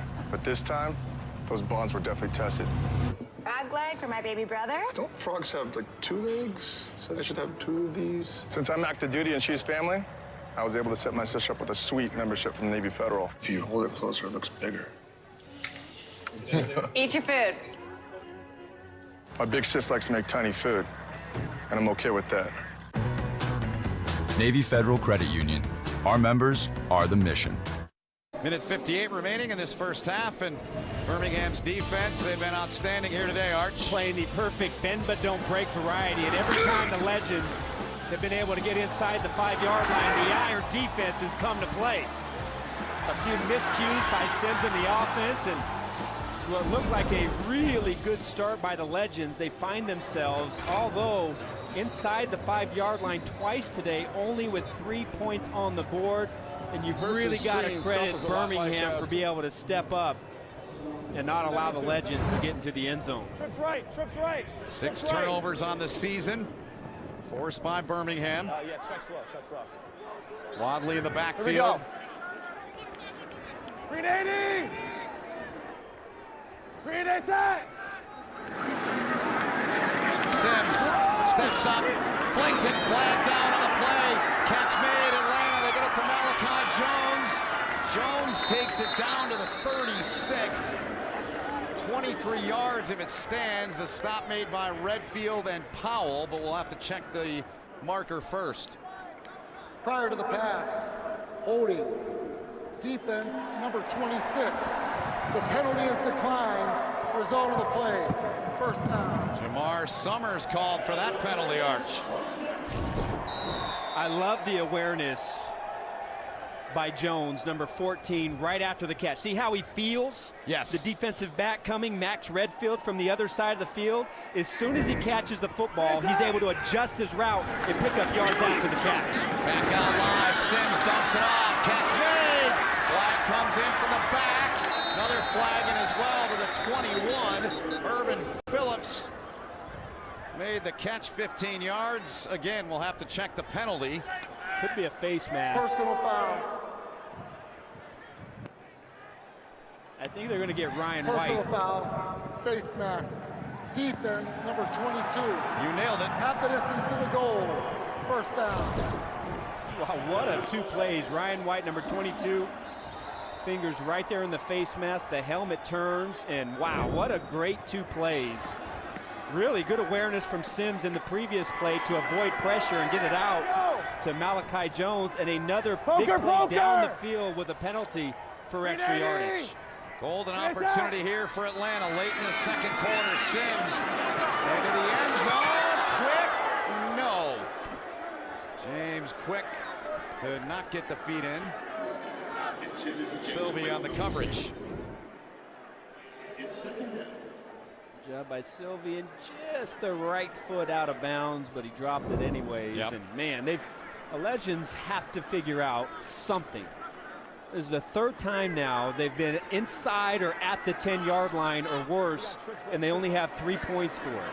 So somehow, some way, they've got to find a way to get this ball in the end zone. Now, they haven't had a good passing game inside the 5. So I would expect Sims to take shots here and throw it inside the end zone on this next passing attempt. 2nd and 10. Sims looking left, fires. Incomplete. Was looking for Tolbridge there. Redfield broke it up. 3rd and 10 upcoming. Just good man-to-man coverage by Redfield on the tight end. There's nowhere for Sims to throw the ball. He's able to get his arm in it. The ball was a little bit inside, but again, in this part of the field, Birmingham's defense, I think it's because they're such a good secondary, Ben, at playing man-to-man coverage. There's not a lot of windows, and so the receivers have to find a way to get some separation at the top of the route, and Sims has to be ultra precise in his passing. Here we go. To try and complete the ball. 380. See how 3rd and 10 unfolds for him with Denard Robinson in the backfield. Sims, and he's going to be dropped. Ball came out. Still loose, picked up by the Legends into the hands of Quick. So Atlanta fortunate to get that back. Devin Taylor forced the fumble. Here it is. Great speed rush off the edge. He just extends. Devin Taylor just extends his arms and gets off of the block of Trey Moxley, who is in for the injured John Kling. He's able to chop it out of Sims' hand. And again, by the Birmingham defense, inside the low red zone is played about as good as you could possibly play here today. They really have, and Younghoe Koo has outscored his team by 9 to this point. Going to try this one from 35 to make it a 3-point game.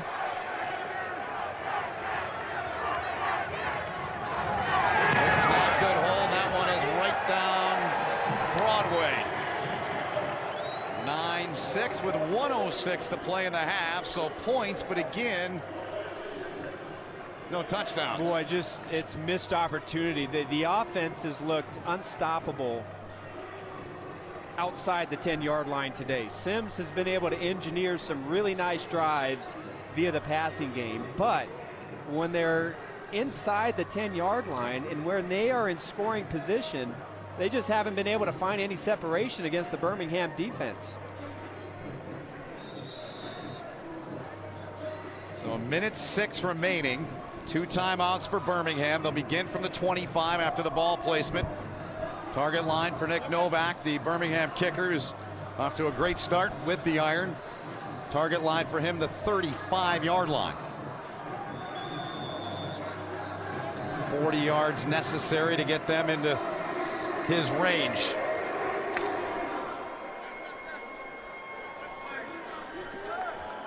Ty Isaac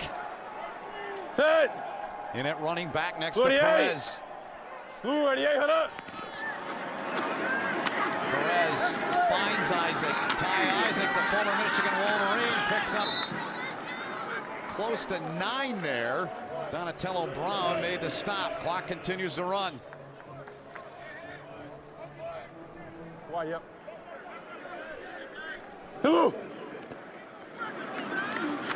Perez clean, throws it, catch made at the 40. Timeout. Yep, reeled in by Felton. They call him Turbo. Jeff Luke made the stop there. I got it. I got it. They don't take one. Continuing the move is that clock. Perez flings one down the middle.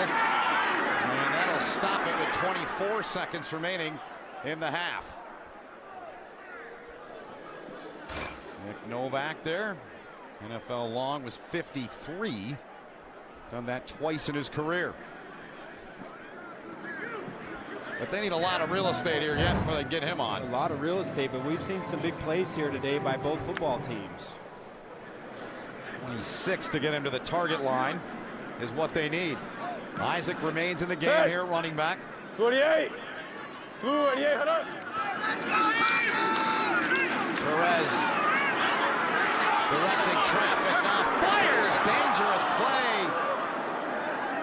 Getting a hand on that was Jeff Luke back there, the linebacker in coverage. 3rd and 10 coming up. I gotta tell you, both these quarterbacks, you know, I like the aggressiveness, but we've seen some really tough decisions here by these quarterbacks putting the ball in danger. I think there's a fine line between trying to make a play and trying to squeeze it into a tight window and making a mistake and giving the other team the football. Perez 6 of 14 thus far in the game. 28. 28, hold up. Gives it off to Ty Isaac on 3rd and 10. Dylan Donahue, the first to get there, got a lot of help. Timeout taken by the Legends with 5 seconds remaining in the half. Kevin Coyle looking for one opportunity to maybe block a punt, maybe get a return. I think if you're Birmingham and Tim Lewis, you instruct your punter to get this ball off and try and angle this to go out of bounds and let the time run out before Atlanta gets a chance to return the ball. But punt protection has to be perfect. You can't allow the Legends here to try and steal one and block a punt here and maybe go the other way. Exactly. Quick's going to go back. Is the potential return man. They've added 2 seconds to the game clock, so 7 seconds remain here in the first half. Colton Schmidt booms this one. Quick. And that'll do it for the first half. Mike Spearman down there, 46-yard punt and a 2-yard return. Halftime has been reached, Arch, 9-6. The story has been what? Birmingham's defense, right? It really has. Well, you know, Atlanta, you've got to really credit them because this is probably their best first half of football this entire season. 207 total yards, but it's been the inability of their offense and, more importantly, Birmingham's ability to stop them when they get in a scoring position, why they only have 6 points.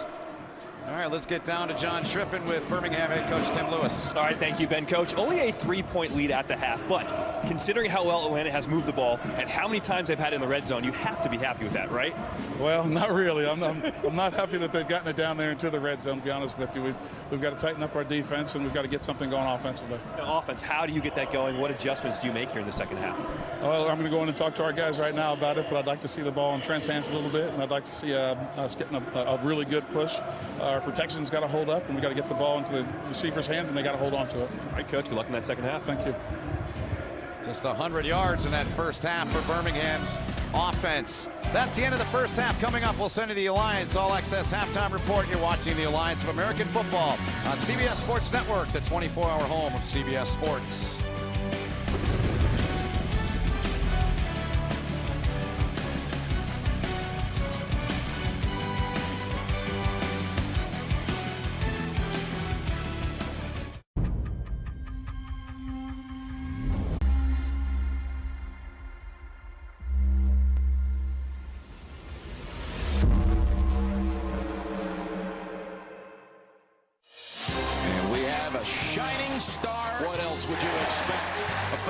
Talent and a major champion. It's a major move. The PGA, now in May on CBS.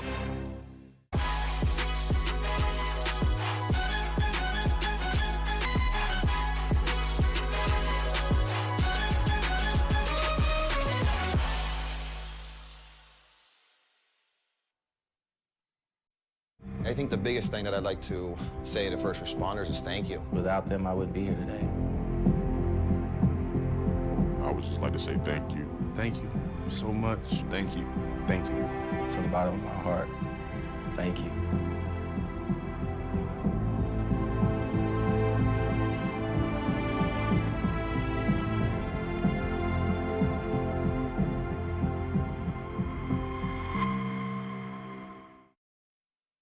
Being a Verizon engineer is about doing things right, and there's no shortcut to the right way. So when we roll out the nation's first 5G ultra-wideband network, it'll be because we were the first to install the fiber optics and small cells and upgrade the towers that will change the way we learn, work, and live. And I'll always be proud that we're not just building America's first 5G network, we're doing it right.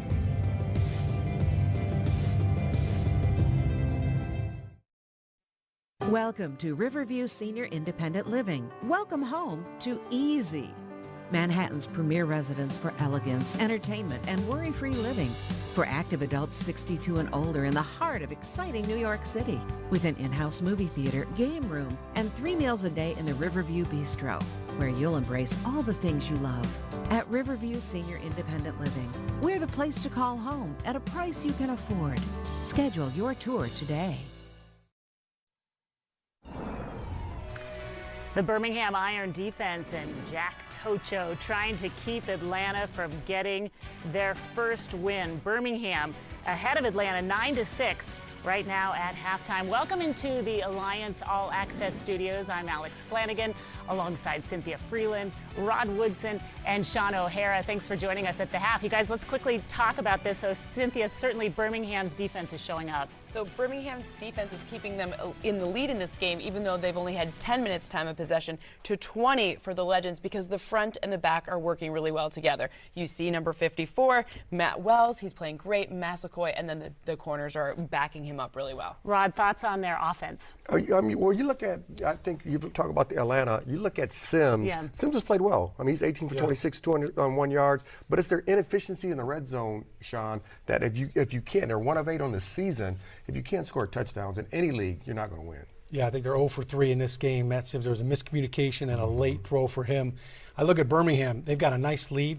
Luis Perez, on his deep throw, probably the biggest play of the game, ended up being a PI. We were both talking about, hey, look, go deep.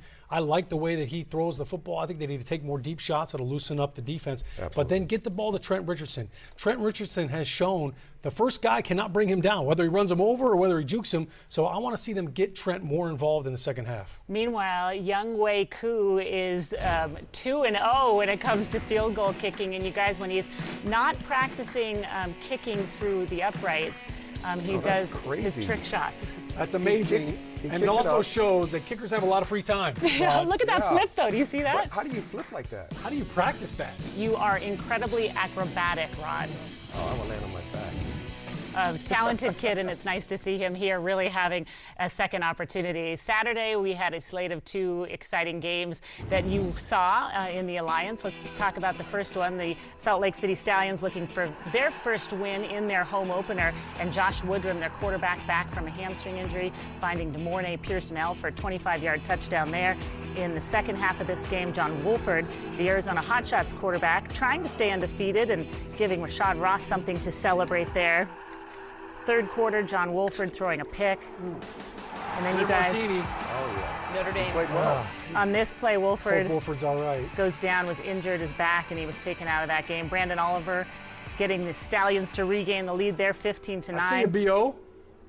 And then Trevor Knight taking over in the fourth quarter at quarterback. First onside conversion that we've seen in this league. It did not succeed, though, unfortunately. The Stallions getting their first win of the season, 23-15. And then on Saturday, Steve Spurrier looking to go 3-0. Dernis Johnson with the 4-yard touchdown. Orlando up early in this game, and Johnson with a little celebration of his own there. You couldn't tackle him. Yeah, no, you couldn't. He runs hard. Third quarter now, we have a quarterback change. Zach Mettenberger coming in, replacing Christian Hackenberger. Heck of a throw right there. Christian Hackenberg, not Berger on the last name there. Mettenberger throws that 30-yard touchdown pass. This is a good throw. That was a nice throw, very nice throw. You know, Garrett Gilbert doesn't get enough credit for how athletic he is, buying time with his legs there. Absolutely. That was an incredible pass by Gilbert. And Steve Spurrier there celebrating the win. Orlando 3-0, and Birmingham, the other team now in the league that has the opportunity to remain undefeated. They are leading at halftime, though, but a number of interesting highlights coming out of Saturday's games. On Sunday, this is our nightcap for you. San Antonio and San Diego coming up a little bit later on the NFL Network. Coming up after the break, a few names that have already emerged so far in almost 3 weeks in the league. Cynthia Freeland will tell us the names you need to know next.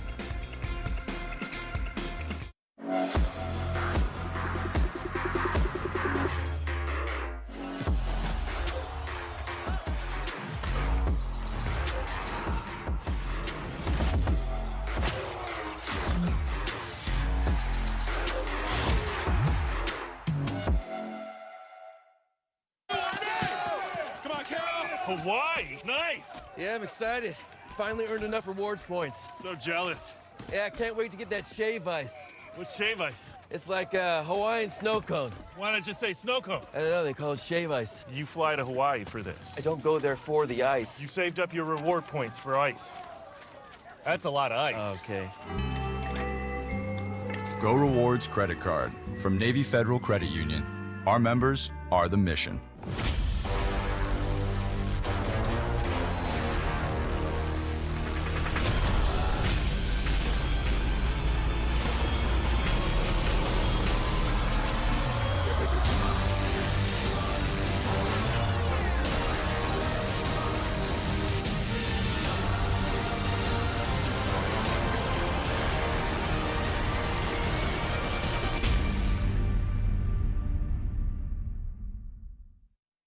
For the first time in the history of pro sports, here's the app as fast as every player in the game. The Alliance app delivers revolutionary technology, real-time play-by-play gaming, instant interactivity, truly a game changer. Get the Alliance app today. Live predictive gaming at full speed. Call the plays. Unprecedented and at your fingertips. Available on the App Store and Google Play. A number of Alliance players are already generating some great buzz. Cynthia Freeland now on some names to know. After 3 weeks of play, here are 3 players that I have my eye on, and you should too. First up, from the Orlando Apollos, wide receiver Charles Johnson, who averages almost 22 yards per catch this season. He's done it both after the catch and catching deep passes. He's 6'2", 215, coming out of Grand Valley State. Keep your eye on him going forward. Next up, from the Salt Lake Stallions, defensive end Carter Schultz, 6'3", 259, came out of Northern Iowa. You're already seeing teams planning for him, meaning they're chipping him. They're trying to stop the pressure that he's bringing, but he's actually still beating that pressure. Keep an eye on him. And Sherman Beatty from the Memphis Express. This running back really emerged in week 3, and it's all about his yards after contact. His yards per carry were almost 7.5. This guy's one to watch. He comes out of Tulane, 5'10", 192. Keep an eye on all these guys going forward. Thanks, Cynthia. Second half coming up soon. Trent Richardson, you guys, punching his 4th touchdown so far of the season. Looks like he's back at Alabama. Looks like an iron hammer to me. Good one.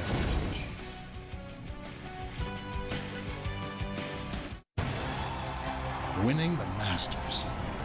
It's as great as it gets. The Masters on CBS.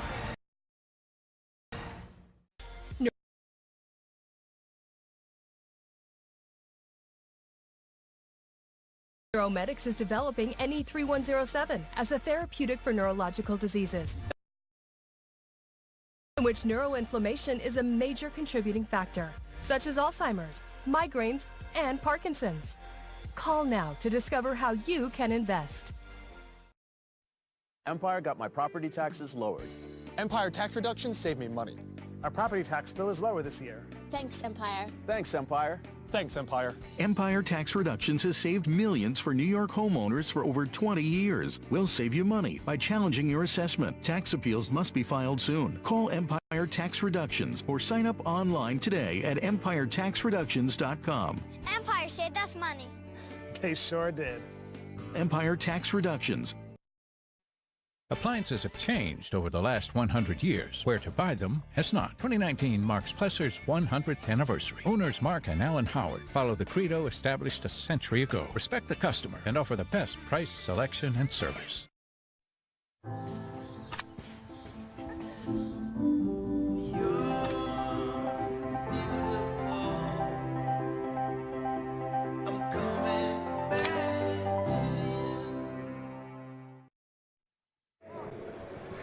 Halftime just about set, though, to begin the third quarter. It's 9-6, Birmingham on top of Atlanta. Welcome upstairs to our office for the day alongside Adam Archuleta, John Schriffen on the field. My name is Ben Holden. First half, Birmingham, their defense did the job. Atlanta showing some signs of improving on offense. They did, and I really liked the way Atlanta started the football game and really how their offenses looked in the normal field of play. But really, it's come down to the red zone. It's come down to the tight red zone where the Birmingham defense is completely stiffened up. They have stuffed the Legends running attack, and they have completely been able to take advantage of any mistakes or miscues that the Legends have provided. So we knew the iron defense was going to be tough. Loved how Atlanta has played, but they just have to find a way to capitalize and punch it in. All right, very good. Our first half stats are brought to us today by the Air National Guard, and the highlighted time of possession, Birmingham only with 100 yards, and story of the game so far. Yeah, I would say that the Atlanta Legends have controlled this football game offensively with the number of plays and their ability to extend their drives. And I think when you look at it and you pay attention to what Tim Lewis said going into halftime, he wants to see the ball in Trent Richardson's hands, and I would agree with that. So look for the iron to focus on running the football here in the second half. All right, let's get down to John Schriffen for a report. Schriff. Well, I spoke to Atlanta head coach Kevin Coyle, and I asked him, I said, what did you tell your guys at the half? He said, look, this is a completely different game if we take advantage of our opportunities and score touchdowns when we're in the red zone. So I asked him, how do you score touchdowns? He said, look, we've got to take a better job of taking the reads and the options that are there and not force things. Guys. Thank you, Schriff. See if they can bring that to fruition as Matt Sims will watch the Atlanta defense start this third quarter with Adam Archuleta, John Schriffen. My name is Ben Holden, all of our outstanding crew, Carlo Generini, our producer, Matt Plundo, our director, Mike Pittman, our AD. Here's a toss to Ladarius Perkins on first down from the 25-yard line. Got about a yard and a half on the carry. So you mentioned Richardson in the ballgame, just 5 carries for 19 yards. Perkins now with 4 carries for 11 yards.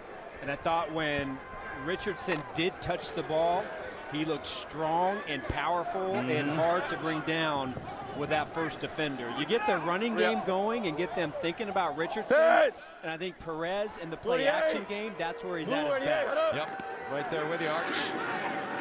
Perez over the middle, pitch and catch, first down, beautiful play there. They get it to the 42-yard line to the tight end, newly signed Wes Saxton, Tyson Graham on the stop. I like this read from Perez. This is a shallow cross concept, man-to-man coverage, and they're going to try and get the ball to the crosser by setting a pick from the other side. But the Legends, they play zone. So Perez sees the defense, he sees that it's zone coverage, and find his receiver hooking up right over the ball to pick up their first down in the second half. 16-yard hookup, in fact. Richardson back into the game. Perez, dangerous throw there. He took a shot afterwards. And Reynolds ball hawking as he did in his college days. Very good player in his days at Stanford. Kashun Freeman, the pressure. I thought he just hung with it a little bit too long. He was waiting for that shallow crosser to come open. That was man-to-man coverage, and he just hung on to his first read for too long, and that allowed the pressure to get there, and he has to force a pass. He's lucky it wasn't picked off. Apologies to Morris Barnes, who makes this play. No mistaking who made that one as he wrestled down Richardson. 3rd and 10 coming up. Big down, big play for Tim Lewis and his club. You want to stop a big, powerful back like Richardson up front. Got to get off blocks, and you have to get penetration. That's the name of the game. That time it wasn't a solo tackle. That was a 2-on-1, and even the powerful Trent Richardson can't break those 2 tackles. Great job up front by the Legends defensive line. Barnes came in, 46 tackles. 48. Clemson, 3rd and 9 for Perez. Perez pressured backside, had to throw it away. Nobody open, and the Atlanta defense does the job. Freeman applying some heat there in the backfield that time, and the punt group will come on.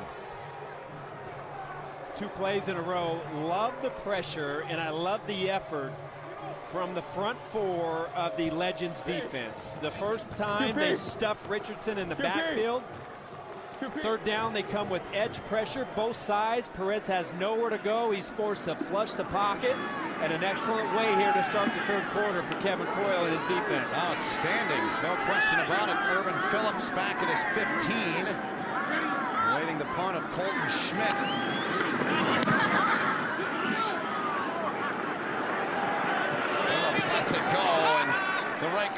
as it went into the end zone, a 57-yard punt. Matt Sims and the Atlanta offense will come back on momentarily. Before that, tonight at 7 Eastern, I want to remind you, join CBS Sports Network for some Major League Rugby action as the reigning champs, the Seattle Seawolves, welcome league newcomers, Rugby United New York. So Atlanta started this game. That first drive they had way back when this ball game started was a beautiful drive, 14 plays, but they've had to kick 2 field goals here today so far. The points for them. 54's the mic. Just 1 touchdown they've got so far this season. It came last week. 380. Reset. Sims feeds Pittman. Ball came out. Redfield's on it. And if it stands, that's the 7th turnover of the season for Birmingham. Yeah, I think it was the linebacker Beniquez Brown who got that ball out. And here's the question: is Pittman down or is he on top of his?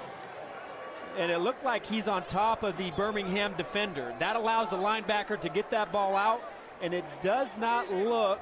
Yep. That ball is out, and what a play from the iron to take the ball away and give it back to their offense inside the 25-yard line. So Beniquez Brown, the Mississippi State product from Florence, Alabama, forcing that play. So Luis Perez in Birmingham back in business, short field, feed the beast, Richardson. And they push the pile about 4 yards on the pickup. Tracy Sprinkle the first to get there, and tempers flaring again. Hassenauer gets Patton out of there. Patton involved in an earlier play, which he got a penalty for, along with 2 other players.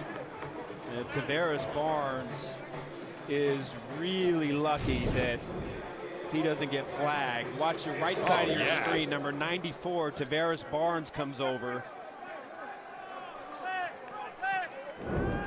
Gave it to Saxton there from behind.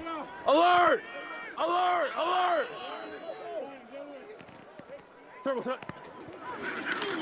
Richardson, nowhere to go. Up front doing the job.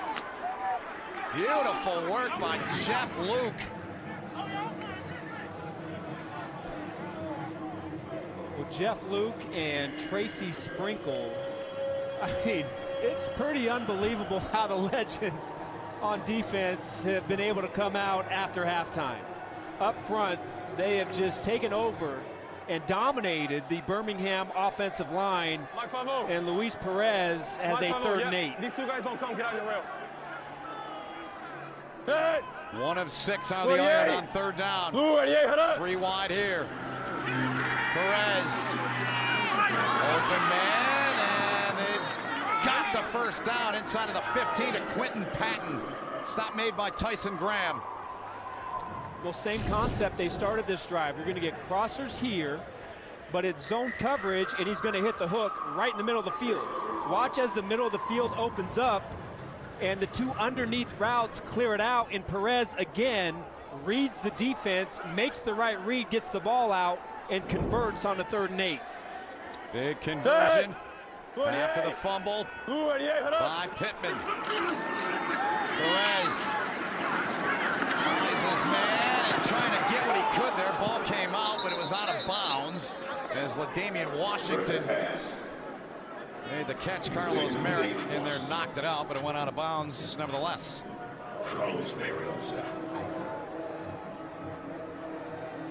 Here's Pittman with Denard Robinson.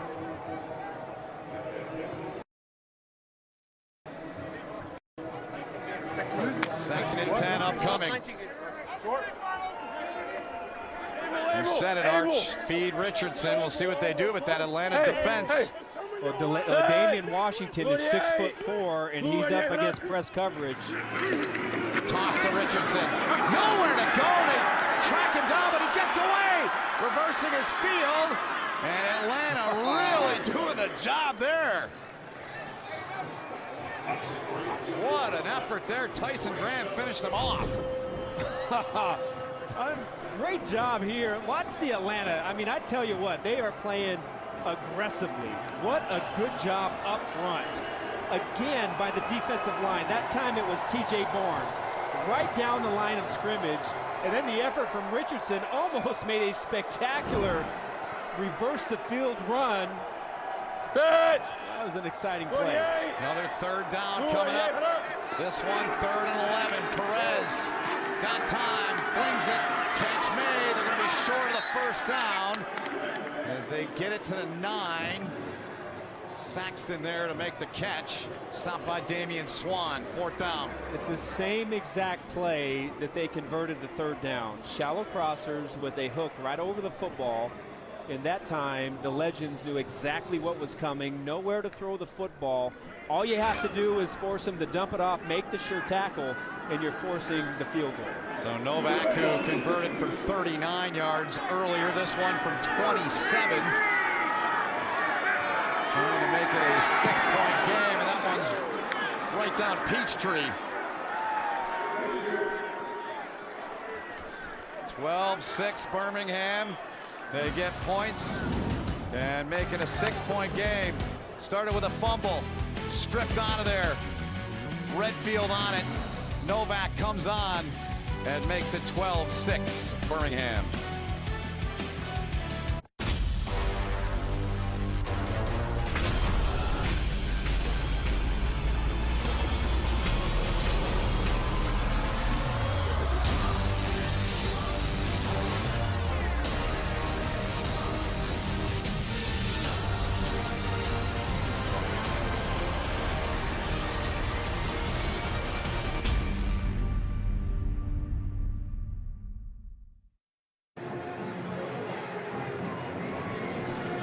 Six Birmingham on top, 8:20 to go in the 3rd. Atlanta getting the football back, and in conjunction with Navy Federal Credit Union, the Alliance is proud to be staging a military seat upgrade program where families each week are able to upgrade their seats on game day in recognition of their service. Great thing they're doing there. All right, so Matt Sims, we see him in this Atlanta offense. 2 field goals they've generated. And let's be honest, they've had a lot of change to deal with. The Atlanta offensive group. 54's the mic. In a short time, they've had the franchise trying to get things going here on this drive with Robinson in the backfield. Sims under pressure, and they're going to wrap him up and drop him. And getting in there is Casey Sales. They love what he does up front. Hard hat, lunch pail type guy. In a beautiful swim move, looking like Michael Phelps inside. Watch the swim move. Up, over. He beats the pulling guard coming from the backside, and Sims has no choice but to eat the football. Sales, a product of Omaha, Nebraska, played his college ball at Ohio for Frank Solich. Sims, look out! And it was bobbled and dropped by Crockett. Oh, how many times are we going to say this? Another dropped pass. You've said it a lot today. I've said it a lot. I've said it too many times. Yep. I mean, these are the routine plays that you've just got to connect on. When you've got to make a play, you've got to keep the drive going. You want a positive play for your quarterback. Those are what they call easy completions. And on a simple wide receiver look pass, you've got to be able to catch that ball and make something happen. 3rd and 16 now. Sims. Deep. And off the hands there, the intended target. Sean Tavius Jones, Sylvie on the coverage. It looked like to me that Jones, did he have a chance at this ball? Yeah. Again, man, another one, 6'4". This is a big, talented receiver, and he has been plagued by some key drops, and that's probably what derailed his NFL career. Coming into this game, had 2 drops on the season. And you've got to be able to help out your quarterback. Right now, Matt Sims is not being helped out by his wide receiving corps. No, he's not. Nizelek's punt. Perkins back. Fair catch was called for. 44-yard punt, and that's where Birmingham will start. The Alliance of American Football app is #1 in both the Google and Apple stores, and if you download it now, all sorts of Easter eggs are hidden in it. Let's take a look. For the first time in the history of pro sports, here's the app as fast as every player in the game. The Alliance app delivers revolutionary technology, real-time play-by-play gaming, instant interactivity. Truly a game changer. Get the Alliance app today. Live predictive gaming at full speed. Call the plays. Unprecedented and at your fingertips. Available on the App Store and Google Play.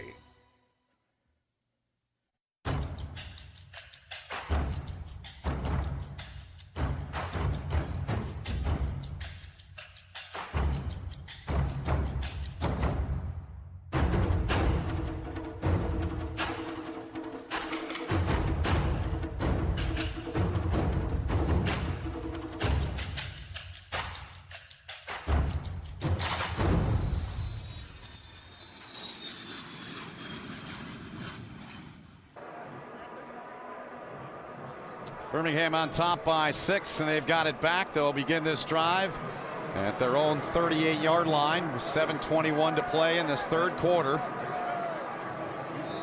Birmingham 2-0, trying to keep pace with Orlando, winner last night against Memphis. Atlanta looking for their first W of the season in their home opener.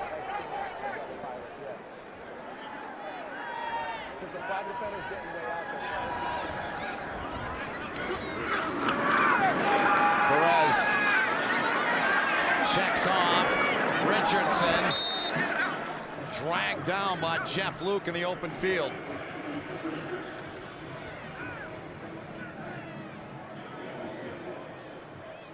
Seven minutes remaining in this third quarter. Let's check in with John Schriffen for an injury update.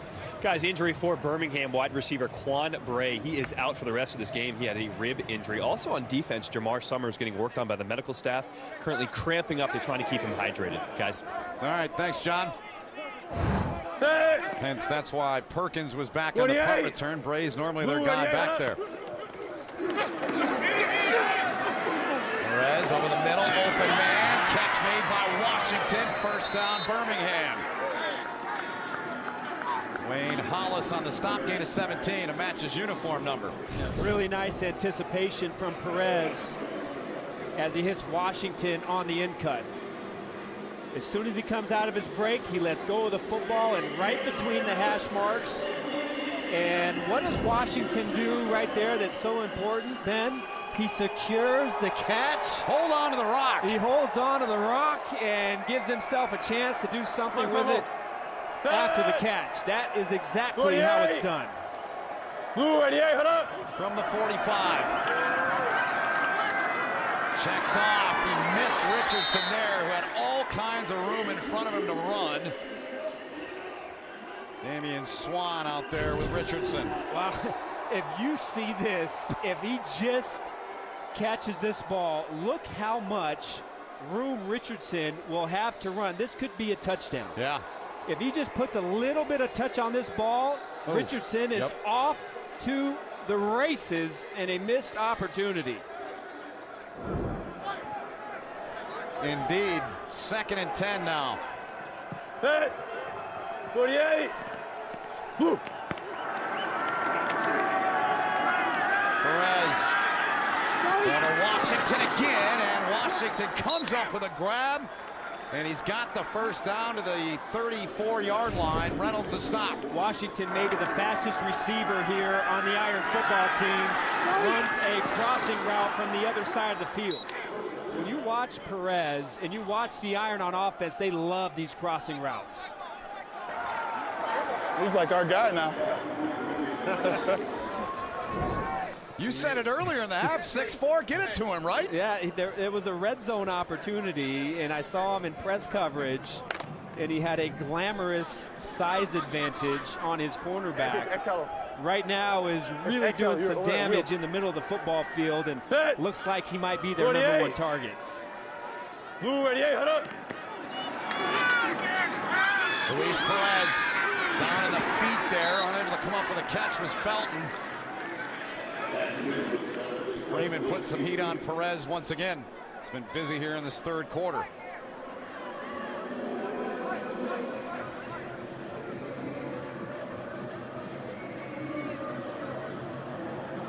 First of two meetings between these two. Eastern Conference foes. Perkins in the backfield to the right of Perez. 28. Blue 88, hit up. Perkins gets it, sidestep one. Takes it down to the 29-yard line. Tyson Graham with a tackle. Our Skycam today is brought to you by Wheels Up. 10-yard pickup on that last play. 3rd and 5, Arch. The play du jour for Luis Perez and Steve Logan, the offensive coordinator, has been the shallow cross. They have run that play 6 or 7 times here in the second half. Sometimes the Legends have covered it, other times they have not. But that has been their go-to play. And right now you have all the receivers tight to the formation to expect crossers. 3rd and 5. Perez over the middle. And they've got it. They've got the first down to the 22. Wes Saxton, the reception. Ed Reynolds knocked him down, a gain of 7. It's exactly the play. Watch. Yep. 2 underneath crossers, clear out the linebackers, and then hit your wide receiver hooking up right over the football. This is the go-to play right there, executed perfectly by Perez in the offense. Perez 6 of 11 for 69 yards here in the quarter so far. You see kind of a tight stack to the left side of the screen. Watch Washington. I would send him deep. Here's Richardson trying to get through that Atlanta front, and it has been tough sledding for him really all day. I thought that would have been an excellent chance for the Iron to run a play action pass. Max protect, get Washington with a cut split, send him deep and let him use that size against a smaller defensive backfield for the Legends. My 5-0, my 5-0. Hey, watch him out here. Sit. Blue 88. Blue 88, hit up. 2nd and 7. There's a pass and a big play coming for Birmingham. It'll set up 1st and goal. It's Quentin Patton gets it going. Tyson Graham forced him out, but it's 1st and goal, Iron. And all you have to do is make this tackle. You have the outside leverage. You know exactly what's coming. Go make the tackle. Go chop that outside leg. Work upfield and make that play. It was a great job by Patton to avoid the initial contact, but when you're a one-on-one and you have the position on your receiver, go out there and make an aggressive tackle in the open field. 1st and goal for Tim Lewis and his Birmingham Iron. 3 grabs for Patton so far. Richardson. Again, nowhere to go in the middle. Short pick up there. Bring up 2nd and goal. Khalil Bass, the first to get to him.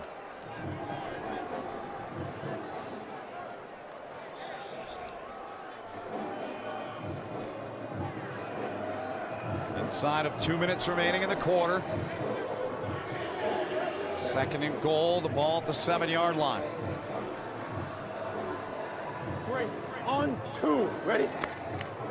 For me, Ben, if the Iron are going to punch this in, it's going to have to come from Perez, and it's some precise passing into tight windows. He's going to have to make some throws to get this into the end zone. Drew him off sides there. Yep.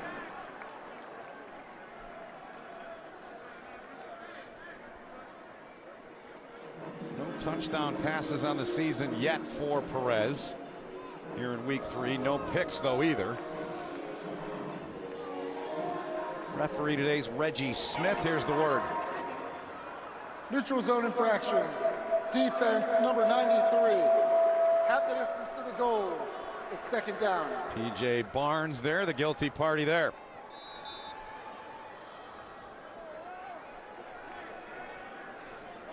So 2nd and goal from the 4. Clock moving, coming up on a minute remaining in the quarter. 7 penalties on Atlanta, 5 on Birmingham. Set. And this play blown dead before it even starts. Birmingham calls their first timeout. And that's why timeout Birmingham. They've got 2 left. We'll step aside and be right back to Atlanta. We're family. We do anything for each other. But this time, those bonds were definitely tested. Frog leg for my baby brother. Don't frogs have like 2 legs? Said I should have 2 of these. Since I'm active duty and she's family, I was able to set my sister up with a sweet membership from Navy Federal. If you hold it closer, it looks bigger. Eat your food. My big sis likes to make tiny food, and I'm okay with that. Navy Federal Credit Union. Our members are the mission. Minute remaining in the third quarter. Perez on the drive. 5 for 7 for 45 yards. Let's hear now what Tim Lewis has had to say. He was wired up. Matthew, tackle. Hit it. That's it. That's it. Oh, I love that. The play before that was stuff, right? Yeah. What were you playing? Hey, Maya. How you doing? Tim Lewis. Good to meet you. Yes, good to meet you. There you go. Good stuff from our audio crew on our outstanding crew here in Atlanta. All at the 4-yard line. 2nd and goal upcoming.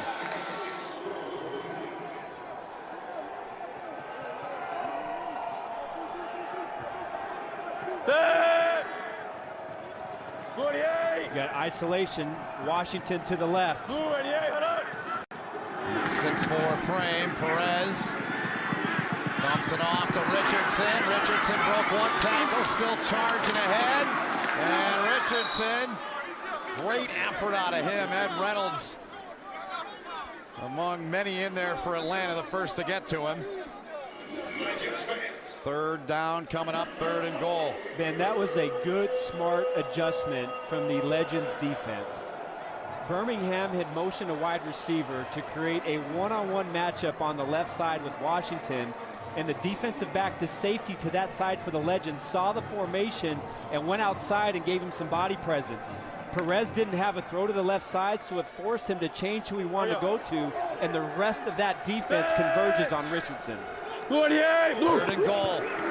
Richardson trying to work his way in there. Touchdown!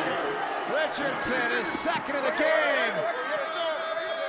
Takes it in from short yardage on 3rd down. Capped a 12-play, 62-yard drive. His 5th rushing touchdown of the season, Arch. A good drive, and this Birmingham football team knows how to finish. Ed Reynolds, the extra blitzer off of the side, cannot get to Richardson in time, and he gets that body low to the ground, uses that powerful frame, and gets in for the touchdown. Those of you that are watching the Alliance for the first time, you have to go for 2 to a point afters. Richardson in the backfield next to Perez. Set. 48. Blue 88, head up. Richardson out there in a flat, got it, dives in, he completes it. Touchdown and the 2.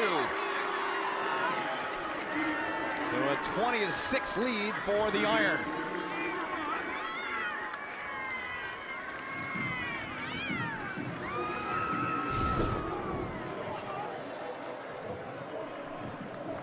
Really nice job for Richardson to get through the tackle of Ed Reynolds, and then taking a page from last week, a reception for 2 points, and Tim Lewis excited. Yes.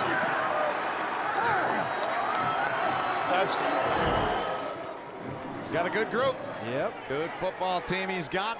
They're on top by 14 now. 5 seconds remain here in the third. Matt Sims back on from the 25. Robinson, Denard Robinson. Pickup of a yard, and that's going to do it for the third quarter here in Atlanta. That's the end of the third. You're watching the Alliance of American Football on CBS Sports Network, the 24-hour home, CBS Sports. Expectations are sky high. goes dynamite out deep. Whoa, with a slam. Woo. Leaving it all out there. Whoa, what a shot. That's great college basketball. The beef was definitely deep. You ran to them to do records? It was hard to be helpless. Adina Hart was hot in your face. I didn't care about the consequences. People sabotage that woman's career. Unbelievable drama. To wake up and find that you're being sued by your own blood brothers. Unforgettable hits. The whole world was saying it. Everybody was saying she's a one-hit wonder. Unsung is back. For real? An all-new season of Unsung starts March 3rd with Lloyd on TV One. From living large to dying young, it's Reel's all-new Celebrity Sunday. This week, the Songbirds, Autopsy, Donna Summer, her legacy and final moments. The public had no idea that Donna was even unwell. Selena Gomez, The Price of Fame, how she beat all the odds. That which doesn't kill her only makes her stronger. All-new Celebrity Sunday on Reel's, Channel 692.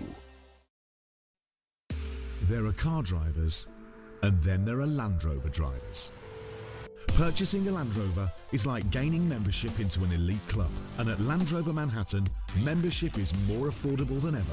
Right now, during the Only Adventure sales event, you can lease an all-new 2019 Range Rover Sport HSE for just $729 a month. It's more than just a car, it's a Land Rover. Welcome to the club. Elevate to elite at Land Rover Manhattan.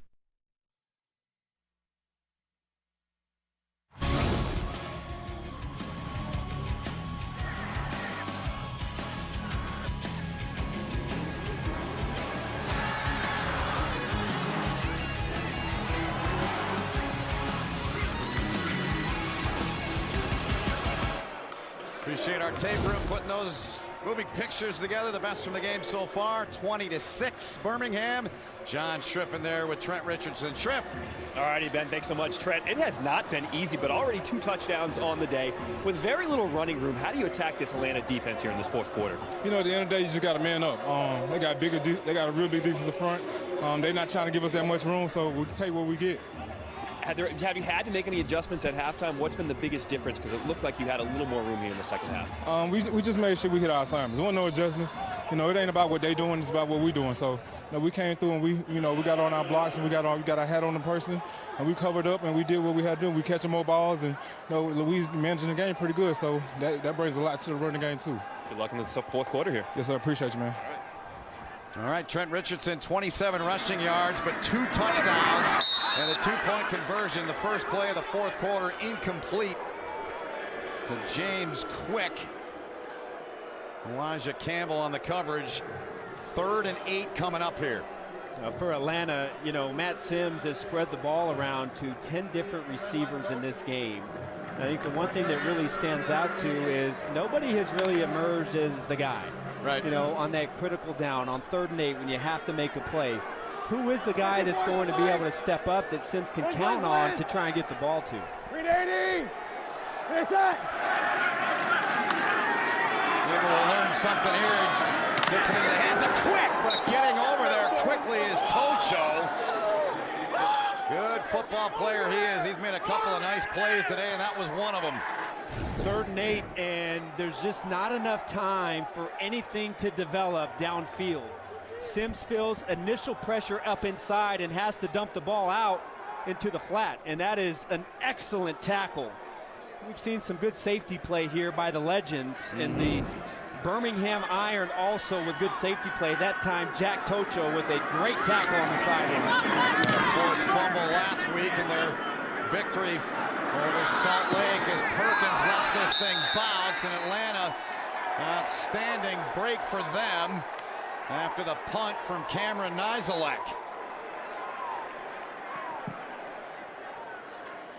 65 yards, they say, on the punt, pins him inside of the 10.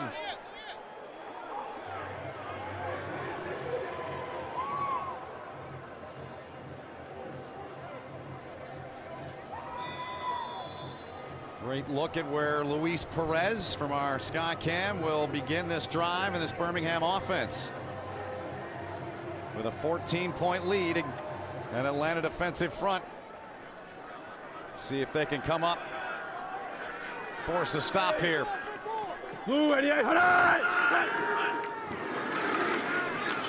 Perkins.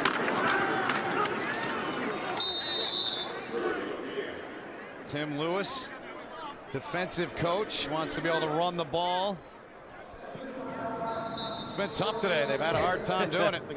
It really has. I mean, this is a tough Birmingham offense, but when you think about it, they only had 47 yards rushing last week. Yeah. And they knew coming into this game it would be a battle because of the front seven, especially the size that the Legends have up front. And they have really done a nice job of shutting down this running attack and really making the Iron offense one-dimensional. Tyson Graham, the injured Atlanta defensive back, and they've already got 2 starters out today. Let's take a look, Arch. Yeah, he has made 10 tackles in this game already.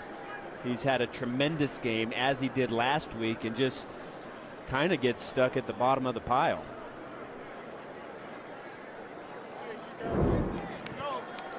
Good to see. Back on his feet, walking off under his own power here early on in the 4th quarter.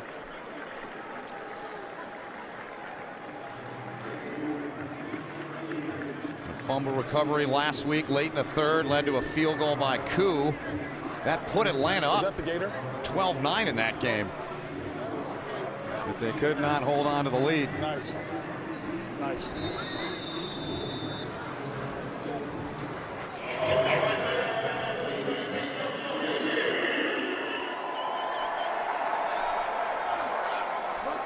Mike 50, Mike 50. Corey Griffin now in the game. Set. Replacing Graham. Perkins with it there. So Tim Lewis. He's not coaching with just one team, Arch. He's coaching with 2.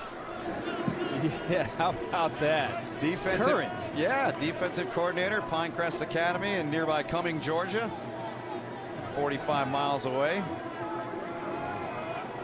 It makes me, you know, feel a little bit inadequate because I can't coach my son's flag football team because of this job. So what does that say about my skills? 28.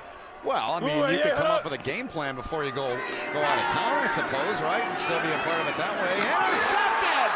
Intercepted, the first interception that Perez has thrown at Carlos Merritt.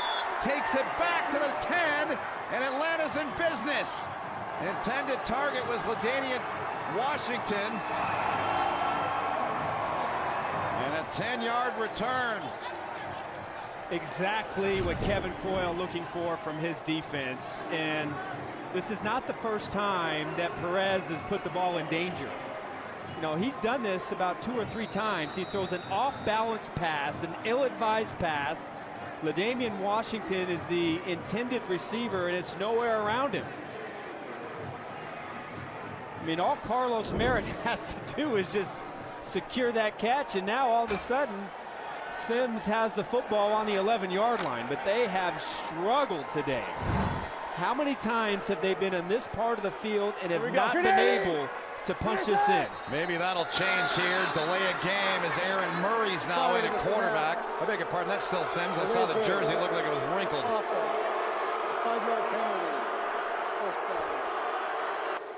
It seems to me that, you know, when there are miscues, it seems to happen in this part of the field for Atlanta. This is maybe the 4th or 5th time where they've had a negative play when they've been on this part of the field. So Merritt had an interception last week. It sent up Atlanta's only touchdown of the season. Can they do it again? And they go into the end zone on basically the same play. Looking for Malachi Jones was Sims. And Beniquez Brown getting up there to get a piece. It really was almost the same play. This time he's going to fake a block. A good reaction by the linebacker, Brown. Yep. You just see he just gets that left hand in there. Sims tries to fit it in to that window, but Brown with the left hand just at the last moment knocks it away and saves a touchdown. Luis Perez after his first interception of the season, hoping that iron defense can be just that and hold here. Sims. Summers on the coverage there. He's a good one. Shontavious Jones, the intended target. Summers is all over it, but immediate pressure. Sims has to throw the ball off of his back foot. Summers is his inside position. See a little shot there by Sales to Sims. But Summers is playing inside position, and there's no window for Sims to throw the ball into.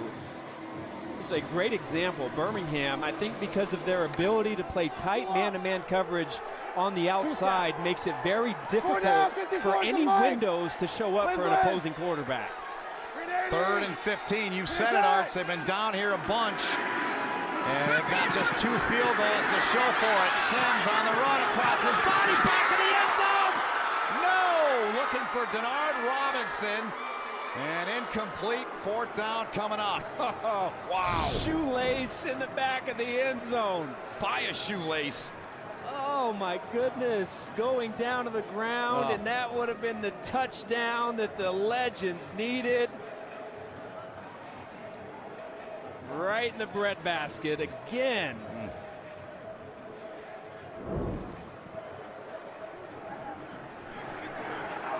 So Kevin Doyle going for this. He's trying to make this if they kick the field goal, it's an 11-point game. On the ball. I'd almost take the point. 4th and 15 is almost impossible. Timeout taken by Atlanta, their first.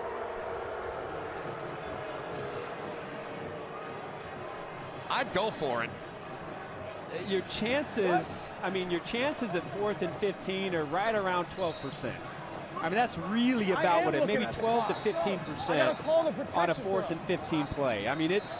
It's not looking good for your football team. It's not a great position to be in. Yeah. But the fact that you've been in this position how many times in this game and have not been able to get any points out of it, it just, Here we go.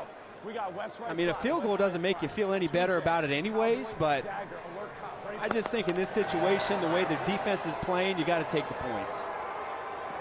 Well, Matt Sims and the offense are going to go for it. Denard Robinson 380 in the backfield. Sims won for his last 7. You can't put all that on him. Pressure coming to get him. Getting through was Jeremy Falk. Stopping that drive. Well, Kevin Coyle trying to be aggressive. 4th and 15, going for the touchdown, but as they have the entire night, the Alabama defense led by Casey Sales gives them back the ball. In an era of online retail where everything is just a few clicks away, buying a car should be no different. That's why at Carvana, you can buy a car 100% online. We made it easy to browse, view, and buy from over 10,000 cars. You can even trade in your old car, all while binge watching your favorite TV show. Afterwards, we'll deliver your car to you, or you can pick it up from one of our car vending machines. Either way, your car comes with a 7-day return policy. So grab a seat, relax in your comfy pants, and enjoy the new way to buy a car at Carvana. So after a loss of 18, it goes back over to Birmingham, and it's been a story of drops all day, Arch. Really has. A lot of missed opportunities for the Legends. Drop passes, miscue, chances to extend the drive, and this one right here, just an absolute killer. Denard Robinson in the back of the end zone to give the Legends a much-needed touchdown for the day and another critical drop. Tyson Graham back in on the defensive side of that secondary for Atlanta. Talk about tough. It is tough going against that Atlanta front. It is up front. The Legends have played a pretty nasty game up front. Their front four has virtually been unblockable and has forced Birmingham to be one-dimensional. Trent Richardson has had some powerful runs, but really there has been no room for Richardson to get going. And this is the part of the game right here for Birmingham. You want to be able to keep this ball. You want to extend this drive, and you need your running game to kind of take over here, but there's no room up front. David Dean made that last play on Richardson. Perez puts it up, open man, and this one is reeled in across the 45-yard line. First down, so says Quentin Patton. Graham made the stop at a first down. Birmingham gain of 20. Perez has had a lot of success in the middle of the field, and he was under tremendous pressure. Cannot step into his throw and waits until the last moment for Quentin Patton to uncover in the middle of the hash marks. A really nice job of Perez standing in the pocket, knowing that he has pressure, and getting that ball completed down the field. JT Jones, one applying the pressure, product of East Atlanta. Perkins to slither his way through there, just shy of the midfield stripe. We move inside of 11 minutes remaining in the fourth quarter, and a 14-point lead for Birmingham. Center J.C. Hassenauer slow to get up.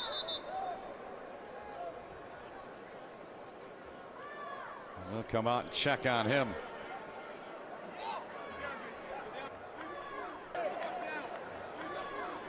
One of 10 members on Birmingham's team that played their college football about an hour or so south and west of Birmingham in Tuscaloosa for Nick Saban. Former national champion, and probably one of the, the strength of the offensive line is Hassenauer and O'Brien and Michael Dunn, the three inside players. Hassenauer probably the most talented of those three, and they have just had their hands full up front from the Legends defensive line. So Kit O'Brien, who's their left guard, looks like he's going to slide over and handle the snaps.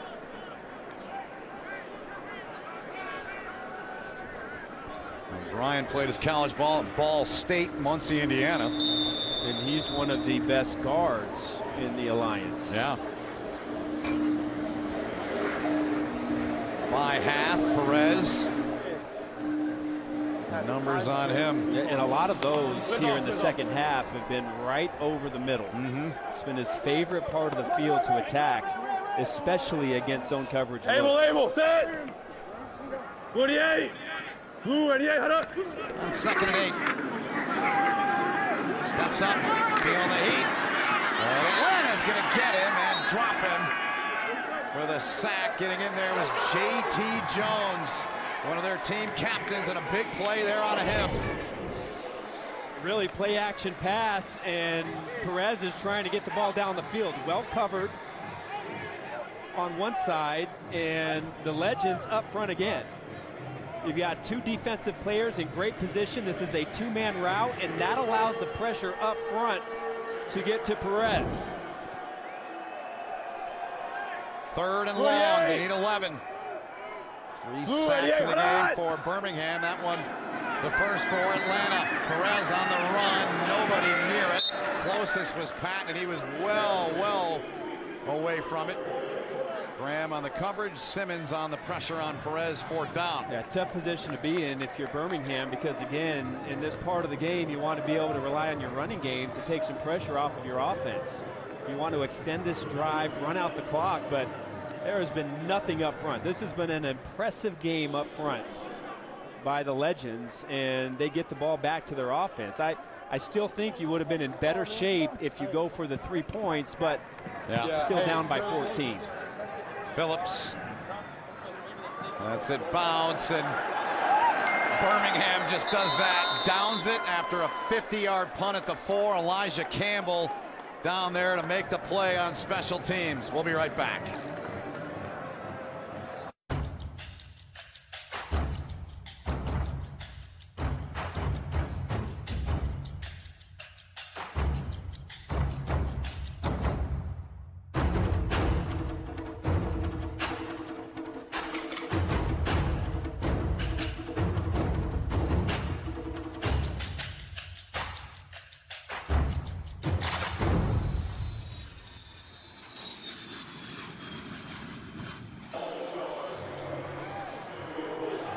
.12 remaining in the ball game. 14-point lead is Birmingham's offense. Couldn't get it done on that possession, and they lose the possession after the punt.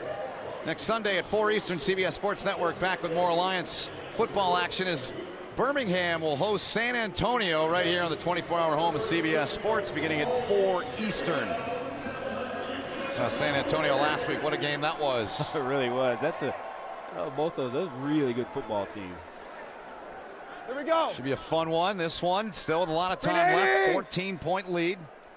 4 wide here for Atlanta. And Matt Sims in the end zone. Looking for Pittman. Beniquez Brown on Pittman. Wow, look at that. Yeah. 200. I mean, we talked about going into halftime that, 207 yards in the first half. That was by far their best half of football this entire season. Minus 15 here in the second half. And I think really what you kind of see from both football teams is the offensive lines look to be a little tired, and the defensive front for both football teams are starting to take over and really get after the quarterback. Sims open man, it's quick, makes the catch. He's got the first down. They're going to spot him at the 19-yard line to move the sticks.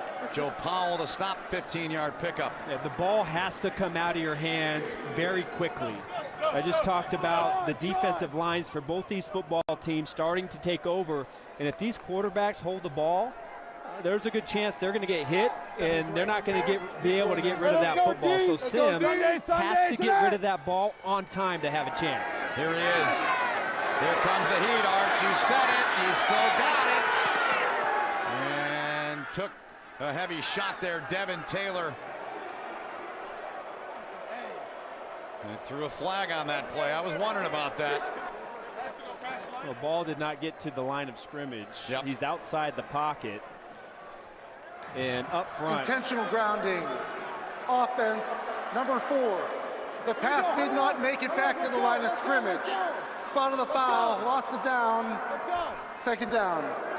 Really a well-executed game by Devin Taylor right here to get the pressure on Sims. And look, you cannot hold on to the football. That ball has to be out.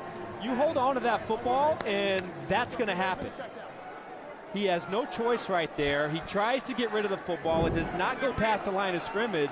But right now, that ball has to come out because the offensive line is just too tired. So Rick Minter, the defensive coordinator for Birmingham, there looking on. Here's a pass out over the 20-yard line, and it's reeled in by Irvin Phillips. Gain of 16. Brown on the stop. Third down coming up.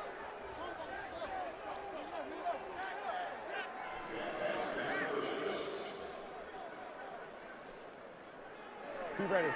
Denard Robinson in the backfield next to Sims. Sunday, tonight.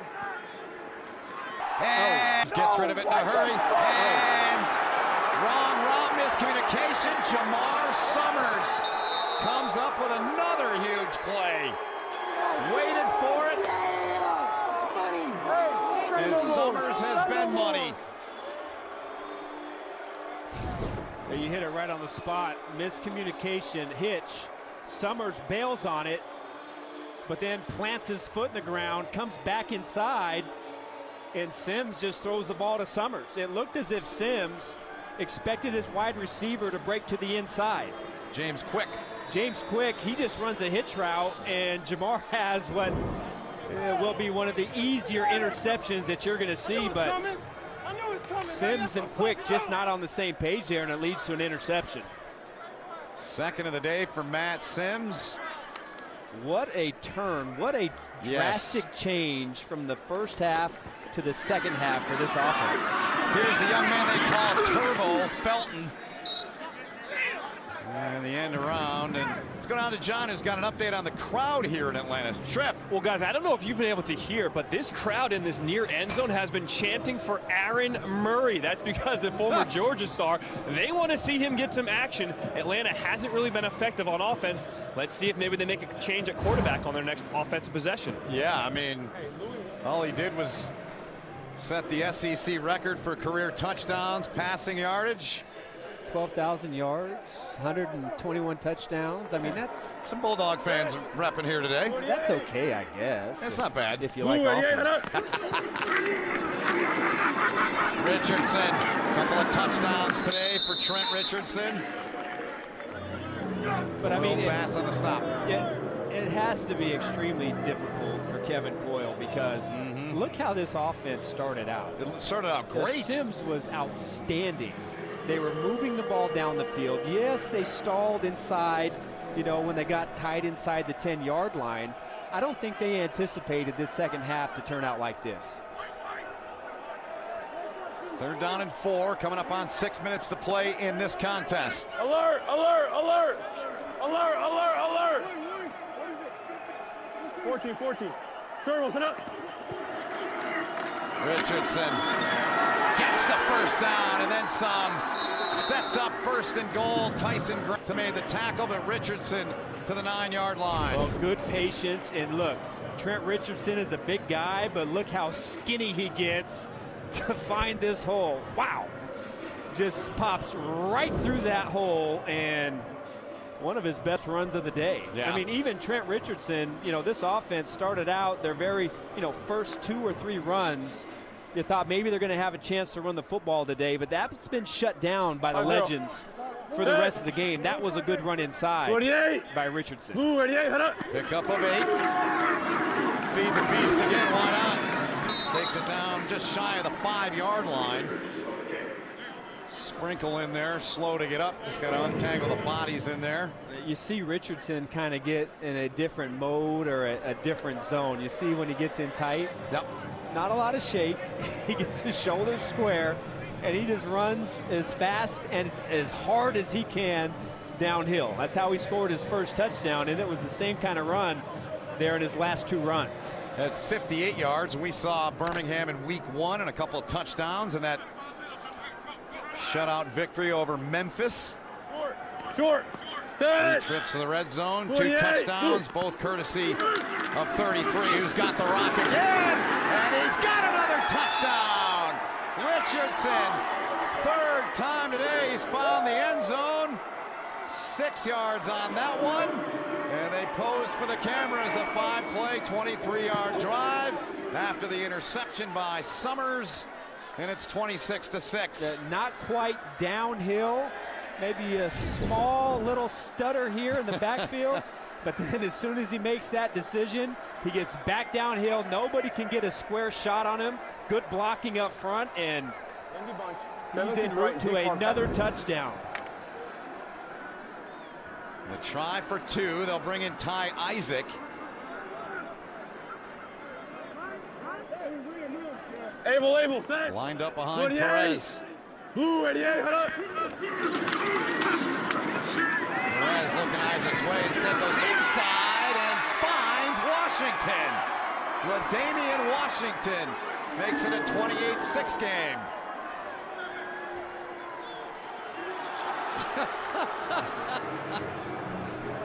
Three-pointer there. Let's look back at what set it all up, Arts. The interception by Jamar Summers. Yeah, miscommunication from Sims and Quick. Summers, easy interception, and that sets up Perez and Richardson in the iron offense with great field position. Richardson powers it in there, and then little cherry on top, Perez to Washington for the 2 points. And then here's Washington shooting the 3. Man, that's a break. He may be our best receiver. Yeah. You talked about him on previous drives they had. Sims remains in the game over the middle. The catch made, a pickup. As Tobridge wanted the first down, but they're going to mark him short about a yard. Braun on the tackle, pickup of 9. Yeah, a lot of work to do right now for Sims. And what started off as a promising football game quickly went downhill after halftime. Yeah, it is. Sims remains in the game. He's got a ton of room here. He'll take it out of bounds. 3:59. The clock will be stopped. I mean, we saw Aaron Murray. Are you surprised that Aaron Murray's not in the game?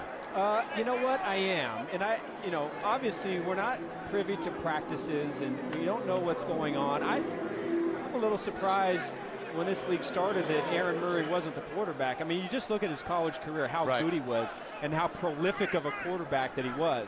I think the way this second half has gone, I am extremely shocked. Yeah. Dumped off to Robinson. Denard Robinson planted backwards by by Aaron Odeoye.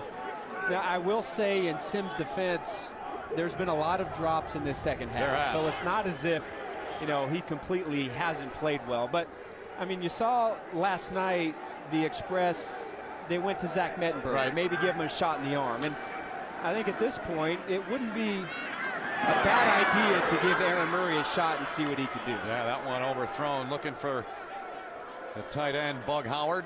3rd and 9 coming up with 3:05 remaining in the game.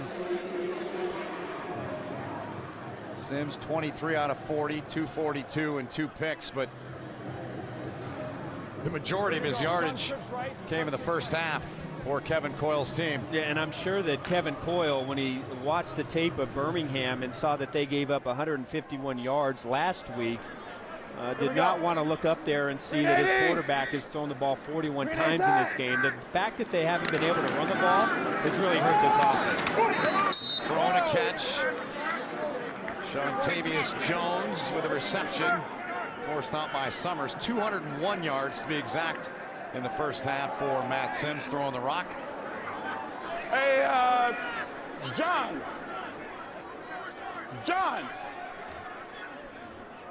Here we go. Under 3 to play in the contest. Sunday. Birmingham looking to go 3-0. Into a tie in the East with Orlando.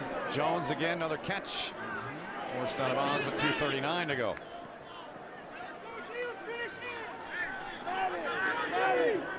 I thought maybe at the beginning of the fourth quarter we had a chance to take a look at maybe a onside conversion attempt. I'm still waiting to see how that plays out. So am I. Our 3rd game together. We haven't seen one yet. Sims goes down. You gotta be kidding me. Casey Sales got in there. Robinson came away with a football.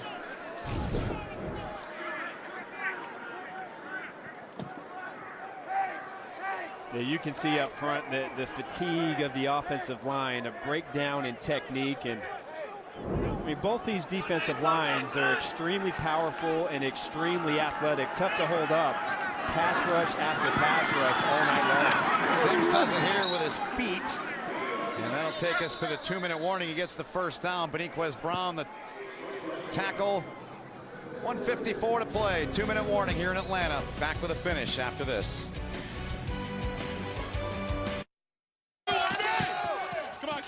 Hawaii, nice. Yeah, I'm excited. Finally earned enough rewards points. So jealous. Yeah, I can't wait to get that shave ice. What's shave ice? It's like a Hawaiian snow cone. Why not just say snow cone? I don't know, they call it shave ice. You fly to Hawaii for this. I don't go there for the ice. You saved up your reward points for ice. That's a lot of ice. Okay. Go Rewards credit card from Navy Federal Credit Union. Our members are the mission. Breezer Wild Richardson 33 and 3 touchdowns in the game today. Time now for our MGM Resorts play of the game. We look back at it. You'll like it. A pick. Yeah, buddy. Birmingham knows how to take away the football. First interception of the game. Jack Tocho, the excellent free safety for the Iron. And this defense that Tim Lewis has put together, they do some really nice things. Now, they gave up some yardage, but their red zone defense and their ability to take the football away has really defined their first 3 games of the season. After their win last week, Tocho said, look, we're tenacious. We have a knack for the ball. We just want fresh guys in all the time. All right, that's what we're trying to do. What did Tim Lewis say? We asked him, you know, what have you learned about your football team? What have you learned about your defense? He said, well, I know we can cover, and I know that we can rush. Yes. And I think that's been on display here tonight. Yep. Green A set. So we know what we can and can't do. And cover and pressure. Down the middle into the end zone. Looking for Tobridge, the tight end, with 3 black shirts around him. Joe Powell stepping up to help out on the play there. So 1:49 remaining in a 28-6 game. I still would like to see, I mean, we still could see an onside conversion, we could, yeah. right? Yeah, absolutely. But I think Birmingham wants to ruin all the fun and not allow a touchdown. Green 80. Lawrence Pittman in the backfield. Sims taking a shot into the end zone. That's a beauty. Yes! Touchdown! Reeled in by Monte Crockett. A 23-yard touchdown as he beat Campbell. It's going to be tight. Did he? I'm not quite sure he dragged the right. Let's watch the right toe. Oh, yeah, it's secure. He's in. Wow. Absolutely. He was running out of room extremely quickly, but that was a beauty, both from quarterback and wide receiver. Monte Crockett played his college football at Georgia Southern. Spent time in the NFL with Green Bay, Jacksonville, Houston, Arizona, and Washington. So the try for two here. Here we go. To make it a 14-point game with Pittman in the backfield. Sims, fastball into the end zone, and it remains 28-12. As it was Tobridge, they look for the tight end, Redfield, the coverage. This is a beauty. Crockett, who has great straight line speed, and it's pretty good coverage right there, but boy, that throw, that catch, that was a beauty. And here we go. We're getting it. We're going to get it. Great job. So the ball goes to the 28-yard line. It's a 4th and 12. And the scenarios for what happens. Really fascinated to watch this as his entire season plays out. I know that, right now it's going to be pretty difficult for Atlanta to really come back in this game, but, how this works out, to me, determines how quickly the NFL gets rid of the kickoff, because I think that's the last remaining part of it. I think everybody can live with, getting rid of the kickoff, but how does a team have a chance to get back into the game if they're behind? Yep. Well, this is what they're doing in the Alliance. Our first look at it on our package of games here on CBS Sports Network. Denard Robinson lined up in the backfield next to Sims. The onside conversion attempt, 4th and 12 from their own 28. Taking a shot, and it's caught! It's caught by Jones! Shawtavius Jones beat Campbell, and they've got it, and they're now inside of Birmingham territory. This is outstanding. Tip it to yourself. Up. Well, Campbell gets his hand in there, but he can't quite break it up. And wow, Jones with a great concentration. And now here you go. Wow, Sims, the Legends offense in business on the 25-yard line. A pickup of 48 on the onside conversion from their own 28. Another fastball. That was intercepted. Intercepted, tipped, and into the hands and arms of Max Redfield. And Redfield on the return. Campbell got a piece of it. And another turnover for that Birmingham defense that has been flat out iron through 3 weeks. Yeah, but Sims has no choice but to be aggressive. I mean, you're down by 2 scores. Really well played by Redfield over here, but you're down by 2 scores. He has no choice but to be aggressive. He rips it in there, but just great reaction from the outside by Campbell to tip that ball up. Redfield is coming from the inside out for another interception. But that conversion was kind of fun. I like that. It's better than just watching the other team recover it, right? Yeah, I agree. I like it a lot. 48-yard pickup. I mean, it's a risk, though. I mean, you're on your minus 28-yard line, but in a desperate situation, I think it could be a lot of fun. And I hope we see a lot more of this as these games play out here for the rest of the season.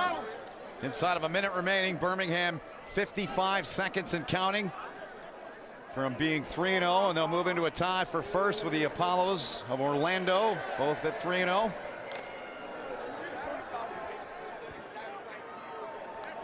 And Redfield, that defense, Rick Minner's bunch, outstanding effort today. And that'll do it. Yeah, there are no players on this field, right, folks?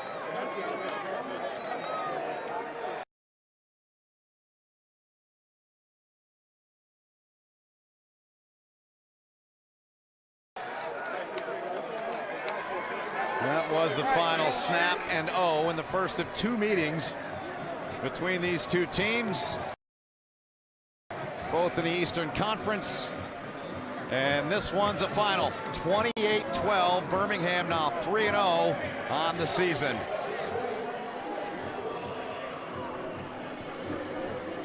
Well, kind of a microcosm of both of these football teams. The Legends have been strong starters, but have gotten weaker as the game has gone on. And for Birmingham, has shown to be a great second half football team, and that's why they find themselves 3-0.